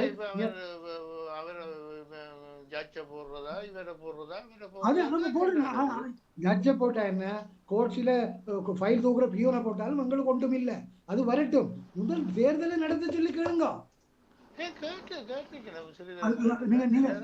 உங்களுக்கு ஒன்று சொல்றேன். டான் டிவி இன்டர்வியூல சிறிதனிடம் கேட்கப்பட்டது, சுமந்திரன் மாகாண சபை தேர்தலில் முதலமைச்சராக தமிழ் கட்சியின் சார்பில் நிற்கிறதுக்காக விரும்புறார் என்று சித்தார்த்தன் சுரேஷோட கதைகளை சொன்னது எனக்கு தெரியும், உங்களுக்கும் தெரியும். அப்ப அதை பற்றி சிறிதனிடம் கேட்கல. அது எப்ப தெரியாது மாகாண சபை தேர்தல் வர்றது, இப்போதைக்கு இது வராது, அது அடுத்த வரையும் வருது இல்லையோ. அப்ப நீ ஒரு பாராளுமன்ற குழு தலைவர் என்ன சொல்லிக்கணும்? மாகாண தேர்தலை தாமதிக்க அது ஆரை தமிழக கட்சி முதலமைச்சர் வேட்பாளராக நிறுத்தும் என்பதை நாங்கள் பிறகு தீர்மானிப்போம். சுமந்திரன் தான் விரும்பின மாதிரி வர முடியாது. ஆனால் தேர்தலை நடத்துவதற்கு அனுராவுக்கு நாங்கள் அழுத்தத்தை கொடுப்போம், அரசாங்கத்துக்கு அழுத்தத்தை கொடுப்போம். ஒரு வார்த்தையில் அவர் சொல்லியிருக்கோம். இல்ல அவர் இப்ப ஸ்ரீதரனை நம்பி தனியா இல்ல தானே. இப்ப அவர் இல்ல சொன்னது இல்ல அவர் பாராளுமன்ற குழு தலைவர் ஐயா. இல்ல இல்ல நீங்க நீங்க என்னோட அமிர்தலிங்கத்தின் சீட்ல இருக்கிற இல்ல இல்ல நீங்க என்ன சொல்லுவாங்க, அவர் சொன்னது என்னன்னா நீங்களுக்கு அவரை காப்பாத்துறீங்களோ? இல்ல இல்ல சுமந்திரம் மக்களால் தோற்கடிக்கப்பட்டவர், அவர் என்னதுக்கு வாரது என்று சொன்னவர். இல்ல இல்ல வாக்காளர் எத்தனை பேர் தோற்கடிக்கப்பட்டு வந்திருக்கிறாங்க இலங்கையில அரசியல்? இல்ல அது சரி, அதுதான் அவர் சொன்னார். இப்ப நீங்க அமிர்தலிங்கத்தை வட்டுக்கூட்டை தோற்கடிச்சு எனக்கு உங்களோட கதையை கேட்க நீங்க இப்போ என்ன ப்ளீஸ் உங்களோட கதையை கேட்க நான் நீங்க நினைக்கிறீங்க இப்ப ஏதோ நாங்க மாநகரசபை யார் வேண்டாம் என்று ஒன்று இருக்கிற மாட்டேன் இல்லையா? அதிகாரம் கிடைக்கிற அதிகாரத்தை நானும் நீங்களும் உண்டத்தான் விரும்புறோம். ஆனா ஆளுகள் புரிஞ்சு கொள்ளாம கதைக்கிறோம். அதுதான் பிரச்சனை.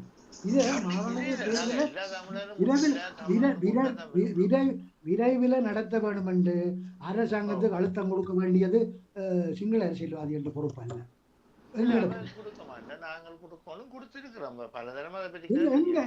எங்க நெருக்கத்தை கொடுத்தீங்க? போராட்டம் நடத்தும் மக்கள் போராட்டம், அரசியல் போராட்டம், பார்லிமெண்ட் பிரச்சனைகளுமோ, அந்த பேச்சுக்களுமோ, ஒரு சத்தியாகிரகம் நடத்துமோ, வாகனத்தை தர இந்த வரியத்துக்கு நடத்தணும், அது அடுத்த வரியை முற்பது நடத்தணும். சபையை நடத்தி சொல்லி சத்தியாகிரகம் இருந்தால் நாங்க அதை ஏற்றுக்கொள்றோம், அதில் திருப்தி அடைகிறோம் என்றது கருத்து. அப்ப அதையும் வேண்டாம், அது வேண்டாம் என்று சொல்லல, அதை தர சொல்லுங்க. அதை பயன்படுத்துறதுக்கு முதல் கிடைக்கணும் இல்ல, கையில ஒரு இடைக்கால தீர்வா பயன்படுத்துறதுக்கும் அது முதல் கிடைக்கணும் இல்ல. அது மாநில தனியா வடக்குக்கு மட்டும் இல்லையே, அது 9 மாகாணத்துக்கு தான். ஐயோ, எங்களுக்கு சிங்களவனுக்குள்ள மாகாண சபை பற்றி எனக்கு கவலை இல்லை, எனக்கு வடக்கு கிழக்கு தான் முக்கியம். செய்த ஒரு பாவம், தேவையில்லா வேலை. இல்ல இப்ப நீங்க சொன்னீங்க தமிழ் தேசியத்தை, இப்ப தமிழ் தேசியம்ன்றது அதுல பல பேருக்கு பல விதமான புரிந்துணர்வு இருக்கு. இப்ப நீங்க தமிழ் தேசியம்ன்றது எங்களுக்கும் ஒரு பிள்ளையான எங்க அரசியல்வாதிகளுக்கும் இருக்கு. ஆயுதம் எடுக்கிறது தான் தமிழ் தேசியம் என்று நினைக்கணும், அது பிள்ளையான தவறு. அப்ப தமிழ் தேசியத்துக்கு தாண்டி இன்றைக்கு தற்போதைய சூழல்ல மக்கள் அந்த நிலத்தை பாதுகாக்கிறதுக்கு ஒரு முன்னியல. அதான் உண்மையான பிரச்சனை. உண்மையை நிலத்தை பாதுகாக்கிறதுக்கு தம்பி, முதல் இந்த தமிழ் அரசியல்வாதிகள் அந்த மக்களை வெளிநாடுகளுக்கு போக வேண்டாம் என்ற ஒரு பகிரங்கமான கோரிக்கை விட சொல்லுங்க. அப்ப ஒருத்தரும் விட மாட்டான். ஏன்னா அவங்களோட பிள்ளைகள் எல்லாம் வெளிநாட்டுல, குடும்பம் எல்லாம் வெளிநாட்டு. அந்த மண் பாதுகாக்கப்பட வேண்டும் என்றால் அங்க மக்கள் இருக்கணும். அந்த மக்கள் தாங்கள் தொடர்ந்து வாழ்ந்தால் தங்களுக்கு அங்கே ஒரு எதிர்காலம் இருக்க அந்த நம்பிக்கை இருக்கும். அந்த நம்பிக்கை ஏற்படுத்துறதுக்கான ஒரு அரசியலை இன்றைய அரசியல்வாதிகள் செய்யும். அதுக்கு முதல் தேவை மக்களை இனிமேல் புறம்பேராதீர்கள், என்னோட மண் போகுது. ஏற்கனவே 11 எம்பியா இருந்த யாழ்ப்பாணத்துல இப்ப 5-6 எம்பி இருக்கான்.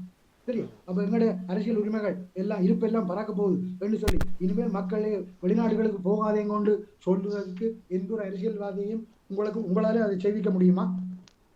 அவங்க எல்லாரும் வெளிநாட்டுக்கு ஜனத்தை அனுப்பி போட்டு அவங்கள்ட்ட இருந்து காசு பண்ணி கொண்டு இந்த கட்டடம் கட்டுறதுக்கு தான் இருக்கிறாங்க.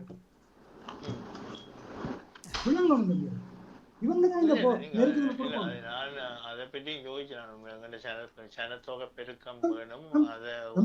இன்னைக்கு இலங்கையில குறைஞ்ச சனத்தொகை கொண்ட மாகாணம் யாழ்ப்பாணம்.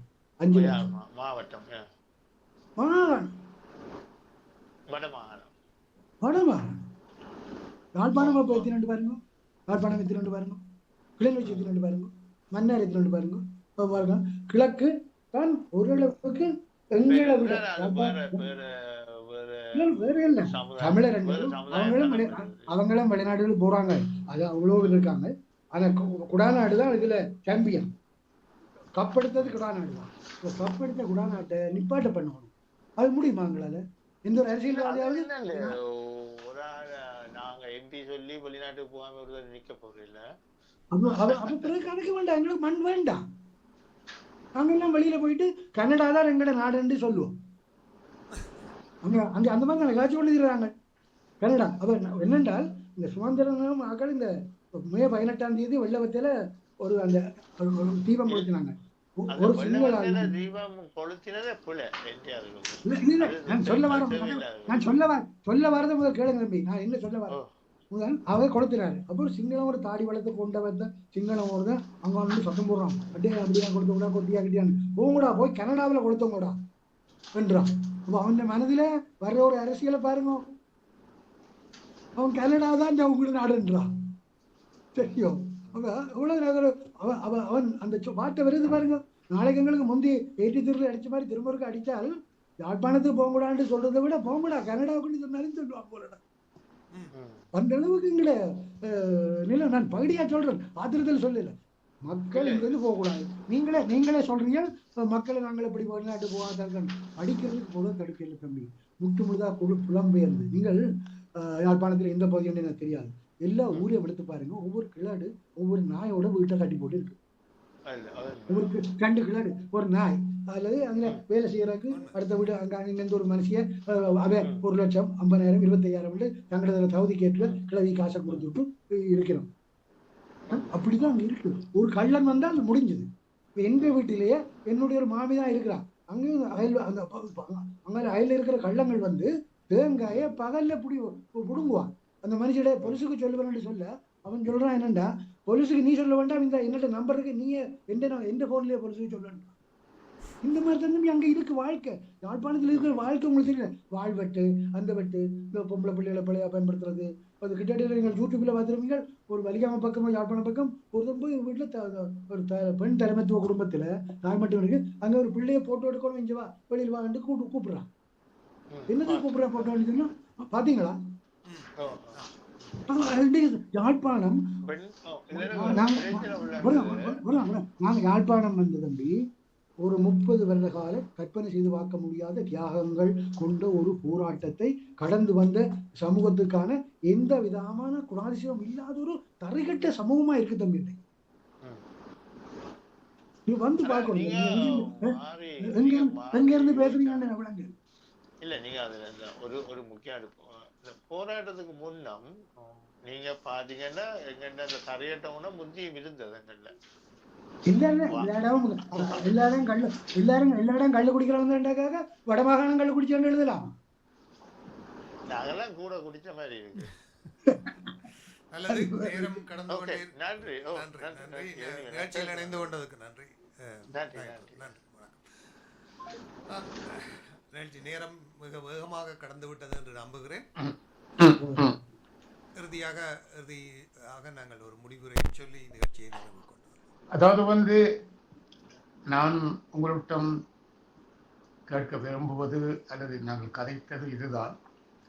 தமிழ் மக்களுடைய நன்மை கருதி, அணுகுமுறை கருதி நீங்கள் சொல்றீங்கள் எங்களுடைய அணுகுமுறை வந்து நாங்கள் அவர்களை 13ஆம் திருத்த சட்டத்தையும் மாகாண சபையை அமல்படுத்துவதற்கும் நாங்கள் போராட வேண்டும் என்று சொல்லி. ஆனால் என்னுடைய அபிப்பிராயத்தில்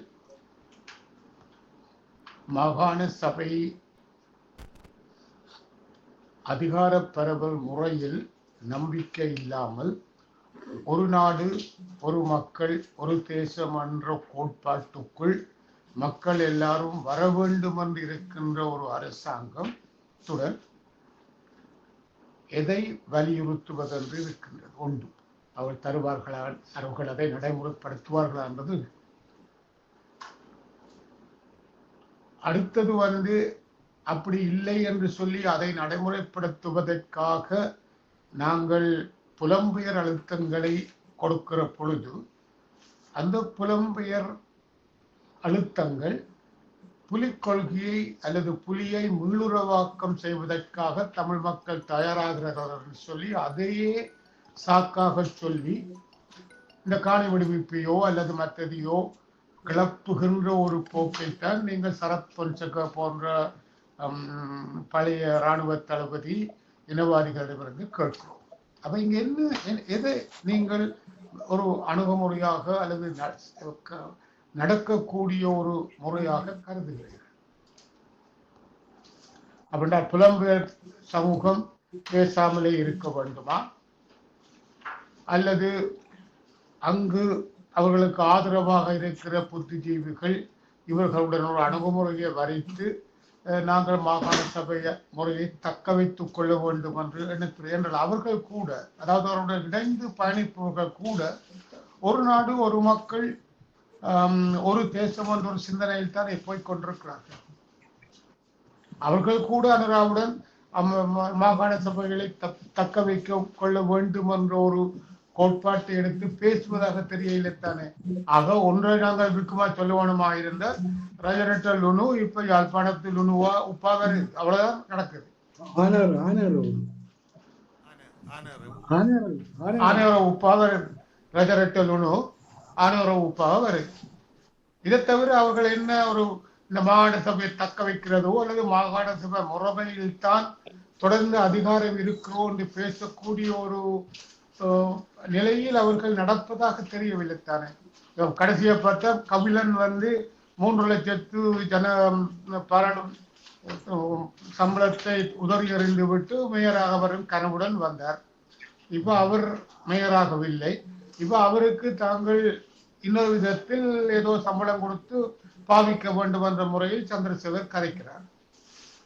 அப்ப கபிலனால கூட இந்த மாகாண சபைகளை தக்க வேண்டிய முறையில் தான் நாங்கள் முன்னேற வேண்டும் என்று சொல்லக்கூடிய திராணி அவரை சேர்ந்தவருடைய இருக்கா?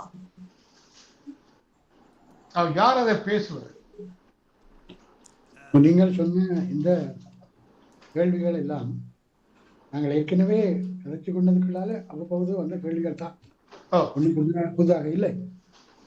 நான் ஒரு அடிப்படையில ஒரு விடயத்துல தெளிவாக இருக்கிறேன். இலங்கையில 30 வருட காலம், முதல் 30 வருட கால அகிம்சை போராட்டம், தமிழ் மக்கள் தங்களுடைய அரசியல் உரிமைக்காக அகிம்சை போராட்டம் 30 வருடம் ரெண்டிலுமே தோல்வி கண்டு நிலவுகின்ற ஒடுக்குமுறைக்குள்ளாகி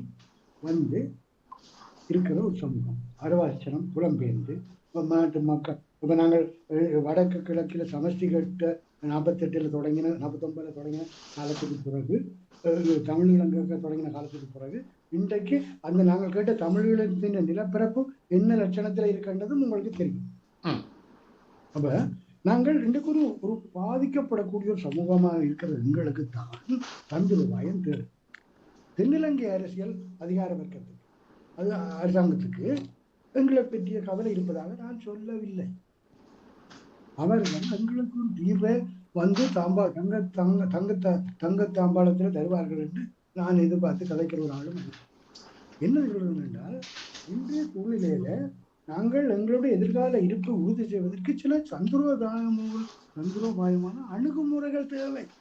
அது என்னென்று தெரியாமல் தடுமாறுகிறோம். நான் சொல்லுதான் சரியென்று சொல்லவில்லை முழுமையாக. இவ கையில இருப்பது இதுதான். இதை முன்வைத்து மாகாணத்தை நடத்தி முதலமைச்சர்களுக்கு அதிகாரங்கள் கொடு, ஆளுநருக்கு அதிகாரங்களை குறை, அப்படியான சில கோரிக்கைகளை அவர் அரசியல் பிரச்சனை ஆக்கும் பொழுது அது கிட்டத்தட்ட எங்களுக்கு ஆதரவாக வரக்கூடிய சர்வதேசம் கூட நியாயம் என்று சொல்லி ஏற்றுக்கொண்டு வரும். சமஷ்டி எங்களுடைய ஒரு அபிலாஷை இல்லைன்னு சொல்லவில்லை, அது வேறு விடயம். அது நீண்ட காலத்திலே அபிலாஷை. 76 வருடமாகவும் நாங்கள் இன்றைக்கு செல்வநாயகம் தொடங்கி இன்றைய வரை கஜேந்திரகுமார் வரும், சுமந்திரன் வேறு, சுவீதரன் வேறு, அதுதான் பேசிக்கொண்டு இருக்கிறோம். ஆனால் இப்ப இன்றைக்கு தேவைப்படுவது என்னவென்றால், ஆனால் அதுக்கு முதல் நான் ஒன்றை சொல்கிறேன், எல்லாரும் ஒரு மக்கள், எல்லாரும் இலங்கையர்கள் என்பது அனுராவுக்கு அவை சோசியலிச அடிப்படையில சொல்றது எல்லாரையும் சுமத்துவா நடக்கும் என்று அவர்களுக்கு ஒரு அலங்காரமான வார்த்தையாக இருக்கலாம், திருப்திப்படலாம். ஆனால் அந்தந்த சமூகங்களுக்கு இருக்கக்கூடிய பிரத்யேகமான பிரச்சனைகளுக்கு தீர்வை காணாமல் அந்த ஒரு இலங்கையர், ஒரு சமத்துவம், ஒரு நாடு, ஒரு தேசம் என்ற கதை பேசினால் அது எங்கேயும் சாத்தியமாக போவதில்லை.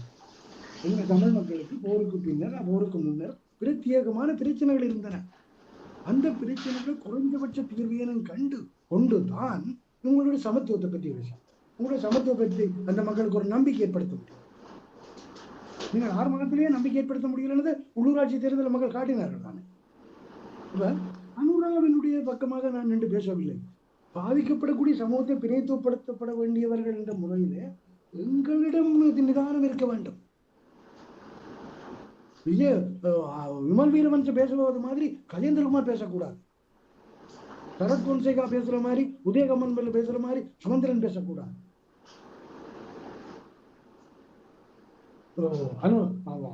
நாமல் ராஜபக்ச பேசுற மாதிரி ஸ்ரீதரன் பேச முடியாது.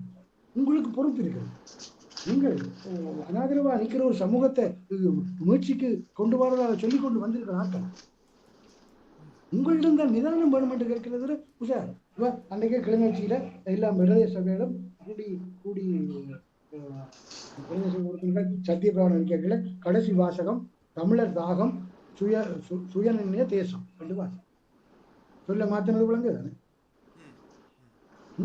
உள்ளூராட்சி சபையில போயிட்டு சுயநிர்ணய தேசம் கேட்க சொல்லி உள்ளூராட்சி ரோட்டு போடுறதுக்கும் குப்பை அல்றதுக்கும் கூட சாப்பிடும். கடைசி எங்களோட தேசியத்தை கொண்டு உள்ளூராட்சி சபைகளை கொண்டு போற அளவுக்கு கொச்சத்தனமான அரசியல் எல்லாம் பேசுகிறீங்க. குறைஞ்சபட்சம் மாகாண சபைகளையாவது பேசு. அது பெரிய அழகு, மண்ணை காப்பாற்றக்கூடிய அழகு. குப்பை அல்றதுக்கும் ரோட்டு போடுறதுக்கும் லைட்டு தூண் போடுறதுக்கும் முடிய ஒரு சபை சுயநிர்ணய தேசம் உண்மையுது. இந்த மக்களை கடந்த காலத்து தியாகங்களோடையும் போராட்டங்களோடையும் அசம்பந்தமான நிலவுடன் கட்டி போட்டுட்டு ஒரு வாக்கு அரசியல் செய்து பாராளுமன்றத்துக்கு வந்து அனுபவிக்கிறதுக்கு அவங்களுக்கு அரசியல் தேவை. அனுராவோட கதைக்க முடியாது அரசியல் ரீதியா உங்களுடைய சகல தேவைகளையும் நீங்கள் நிறைவேற்றிக் கொள்ளுகிறீர்கள். எனக்கு உதாரணங்களை சொல்ல முடியும். சகல தேவைகளை அந்தந்த அரசாங்கங்களோட ரணிலோட சேர்ந்து பலர் நிறைவேற்றினார்கள், பணமும் பண்ணினார். பாராளுமன்றங்களிலே அந்தந்த கட்சி தலைவர்களாலேயே சொல்லப்பட்டது. நீங்க சும்மா ஆசாட பிரித்தனமா அரசியல் செய்யாது. குறைஞ்சபட்சம் நீங்கள் இந்த மாகாண இந்த உள்ளூராட்சி சபைகளையாவது எடுத்து ஒழுங்காக ஒரு 4 வருஷம் நிர்வகிச்சு காட்டுங்கோ. நீங்கள் ஒரு ஆட்சி முறைக்கு தகுதியான அரசியல் வர்க்கம் என்றதை நிரூபிக்கிறது.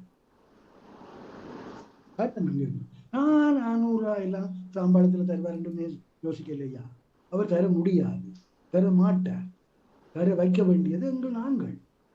ஆனால் நாங்கள் பெரிய ஒரு எதிர் போராட்டங்கள்ல எது பெரிய போராட்டம்? ஆயுத போராட்டம். அவங்க சுத்தத்தை 30 வருஷம் நடத்தினாங்க. ஒரு பிரதேசத்தை கொஞ்ச காலம் அப்படியே கட்டி போட்டு வச்சிருந்தாங்க. அதை கைவிட்ட நாங்கள். அது தோல்வி கண்டாங்க.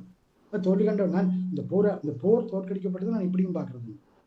அது ஒரு அடக்கப்பட்ட ஒடுக்கப்பட்ட ஒரு இனத்தினுடைய விடுதலை போராட்டம் ஆயுத பலம் கொண்டு அடக்கப்பட்டதாகவும் பார்க்கணும். இந்த கான்செப்ட் அதுதான்.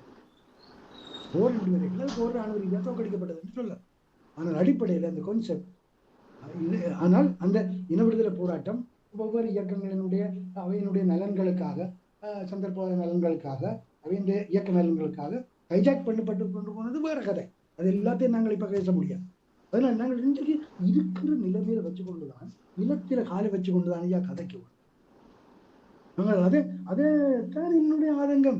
நான் ஒரு அரசியல்வாதி அல்ல, நான் ஒரு ஓய்வு பெற்ற பத்திரிகையாளர். அதுதான் ஜதார்த்தமானது. அந்த ஜதார்த்தத்தை என்ன மாதிரி எங்களை உங்களை போல புலம்பெயர் தமிழ் சமூகத்தில் இருக்கிற சில பிரகிருதிகள் இங்க வடக்கு கிழக்கிலே ஒரு கொந்தளிப்பான அரசியலை மாத்திரம்தான் எதிர்பார்க்கிறார்கள். அவர்கள் தான் சில அரசியல்வாதிகளுக்கு தவறான பணங்களையும் கொடுத்து செய்கிறார்கள். தமிழ் தேசிய அரசியல் ஒரு காலமும் ஊழல்தனமானதாக இருந்தது இல்லை. சின்ன சின்ன அளவில் இருந்திருக்கலாம். அமிர்தங்காலமோ சொன்னங்காலமோ சிவதம்பரங்காலமோ அவங்க இருந்தது இல்லை. இப்ப அது ஊழல் மயப்பட்டிருக்குது.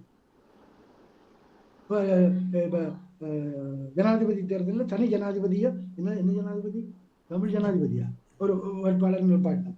அதுக்கு எவ்வளவு காசு வந்தது அந்த கணக்கு கூட இன்னும் காட்டுப்பட இல்லை. அதை சில பேர் அதை பக்கத்துல போட்டுதான் குற்றம் சாட்டுறான். எங்களுக்கு தெரியா, எங்களுக்கு வந்தம் தெரியா, போனது தெரியா, வச்சிருந்தான் தெரியா. அப்ப இதெல்லாம் நடக்குது. தமிழ் அரசியல்வாதிகள் இந்த உசார்த்தனமாக பேசி தமிழ் மக்களை உசூர் பேசுற அரசியல்வாதிக்கு வெளியில இருந்து சில சக்திகள் காசு கொடுக்குது. அவங்க இந்த அரசியலை ஒரு ஒரு யாழ்ப்பாண பல்கலைக்கழகத்துல கூட அந்த இளைஞர்களை வலுதாக்குறதுக்கு சில கையூட்டல்கள் நடக்குதான். வெளியில இருந்து வருது. இடங்களே அவங்களுக்கு பிரஸ் கொண்டு வைப்பாங்க, ஒரு போராட்டம் நடத்துவாங்க மஞ்சள் சிவத்த கொடியோட, அதோட சரியாண்டி. இதெல்லாம் இந்த எங்களுடைய நாங்கள் ஒரு தூய்மையான அரசியல் நியாயப்பாட்டுக்காக தங்களை அர்ப்பணிச்ச ஒரு சமூகத்தினுடைய பிரதிநிதிகள், அதனுடைய எஞ்சி இருக்கிற பிராணிகள் நாங்கள். எங்கள்கிட்ட சரியான அணுகுமுறை இல்லையோ எதிர்கால சந்ததி எங்களை சபிக்கும். அதுக்கு அங்க சந்ததி கணிசமாக இருக்க வேணும். அதுதான் என்னுடைய கடைசி பார்த்து. நன்றி ஐயா. நாங்கள் நீங்கள் தந்த நேரத்திலும் பார்க்க நாங்கள் உணர்ச்சி வசத்துல நீங்கள் 2 மணித்தியாலமே இருந்துட்டீங்க. நன்றி.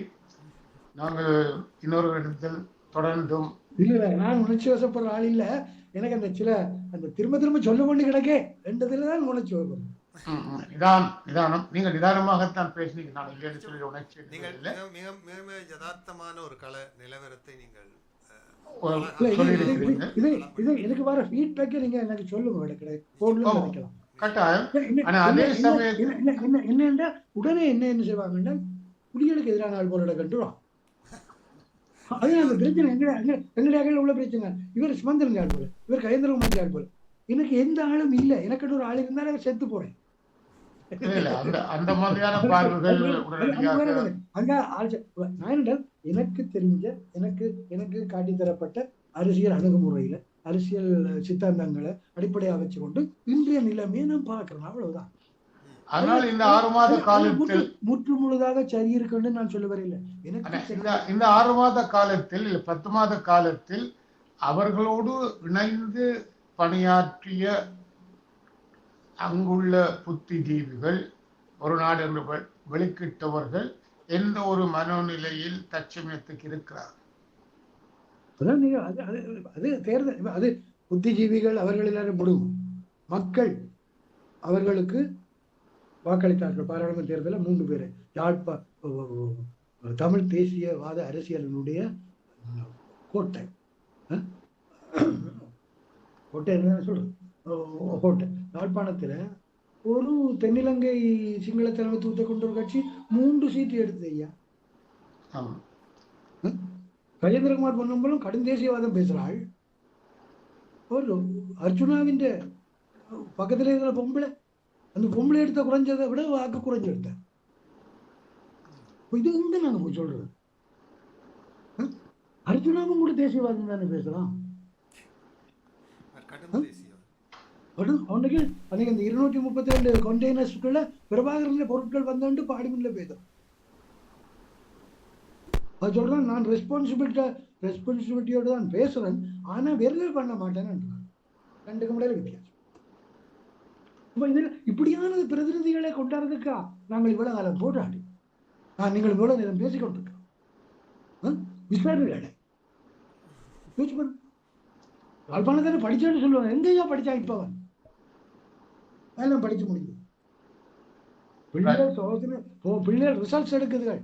அதுல ஒரு சமூகமாக வளர்றதுக்கான மனப்பக்குவத்தை வளர்க்கல. தென்னை எடுக்கலாம் போரை எடுக்கலாம். ஆனா சமூகமாக வளர்ற அந்த மனப்பக்குவத்தை, அந்த சிந்தனையை வளர்க்கல. அங்கே அது தகர்ந்து போச்சு போராட்டத்தோடு. அதுதான் உண்மை. சரி, நாங்கள் எனக்கு வேலை இருக்கு. நன்றி. நன்றி.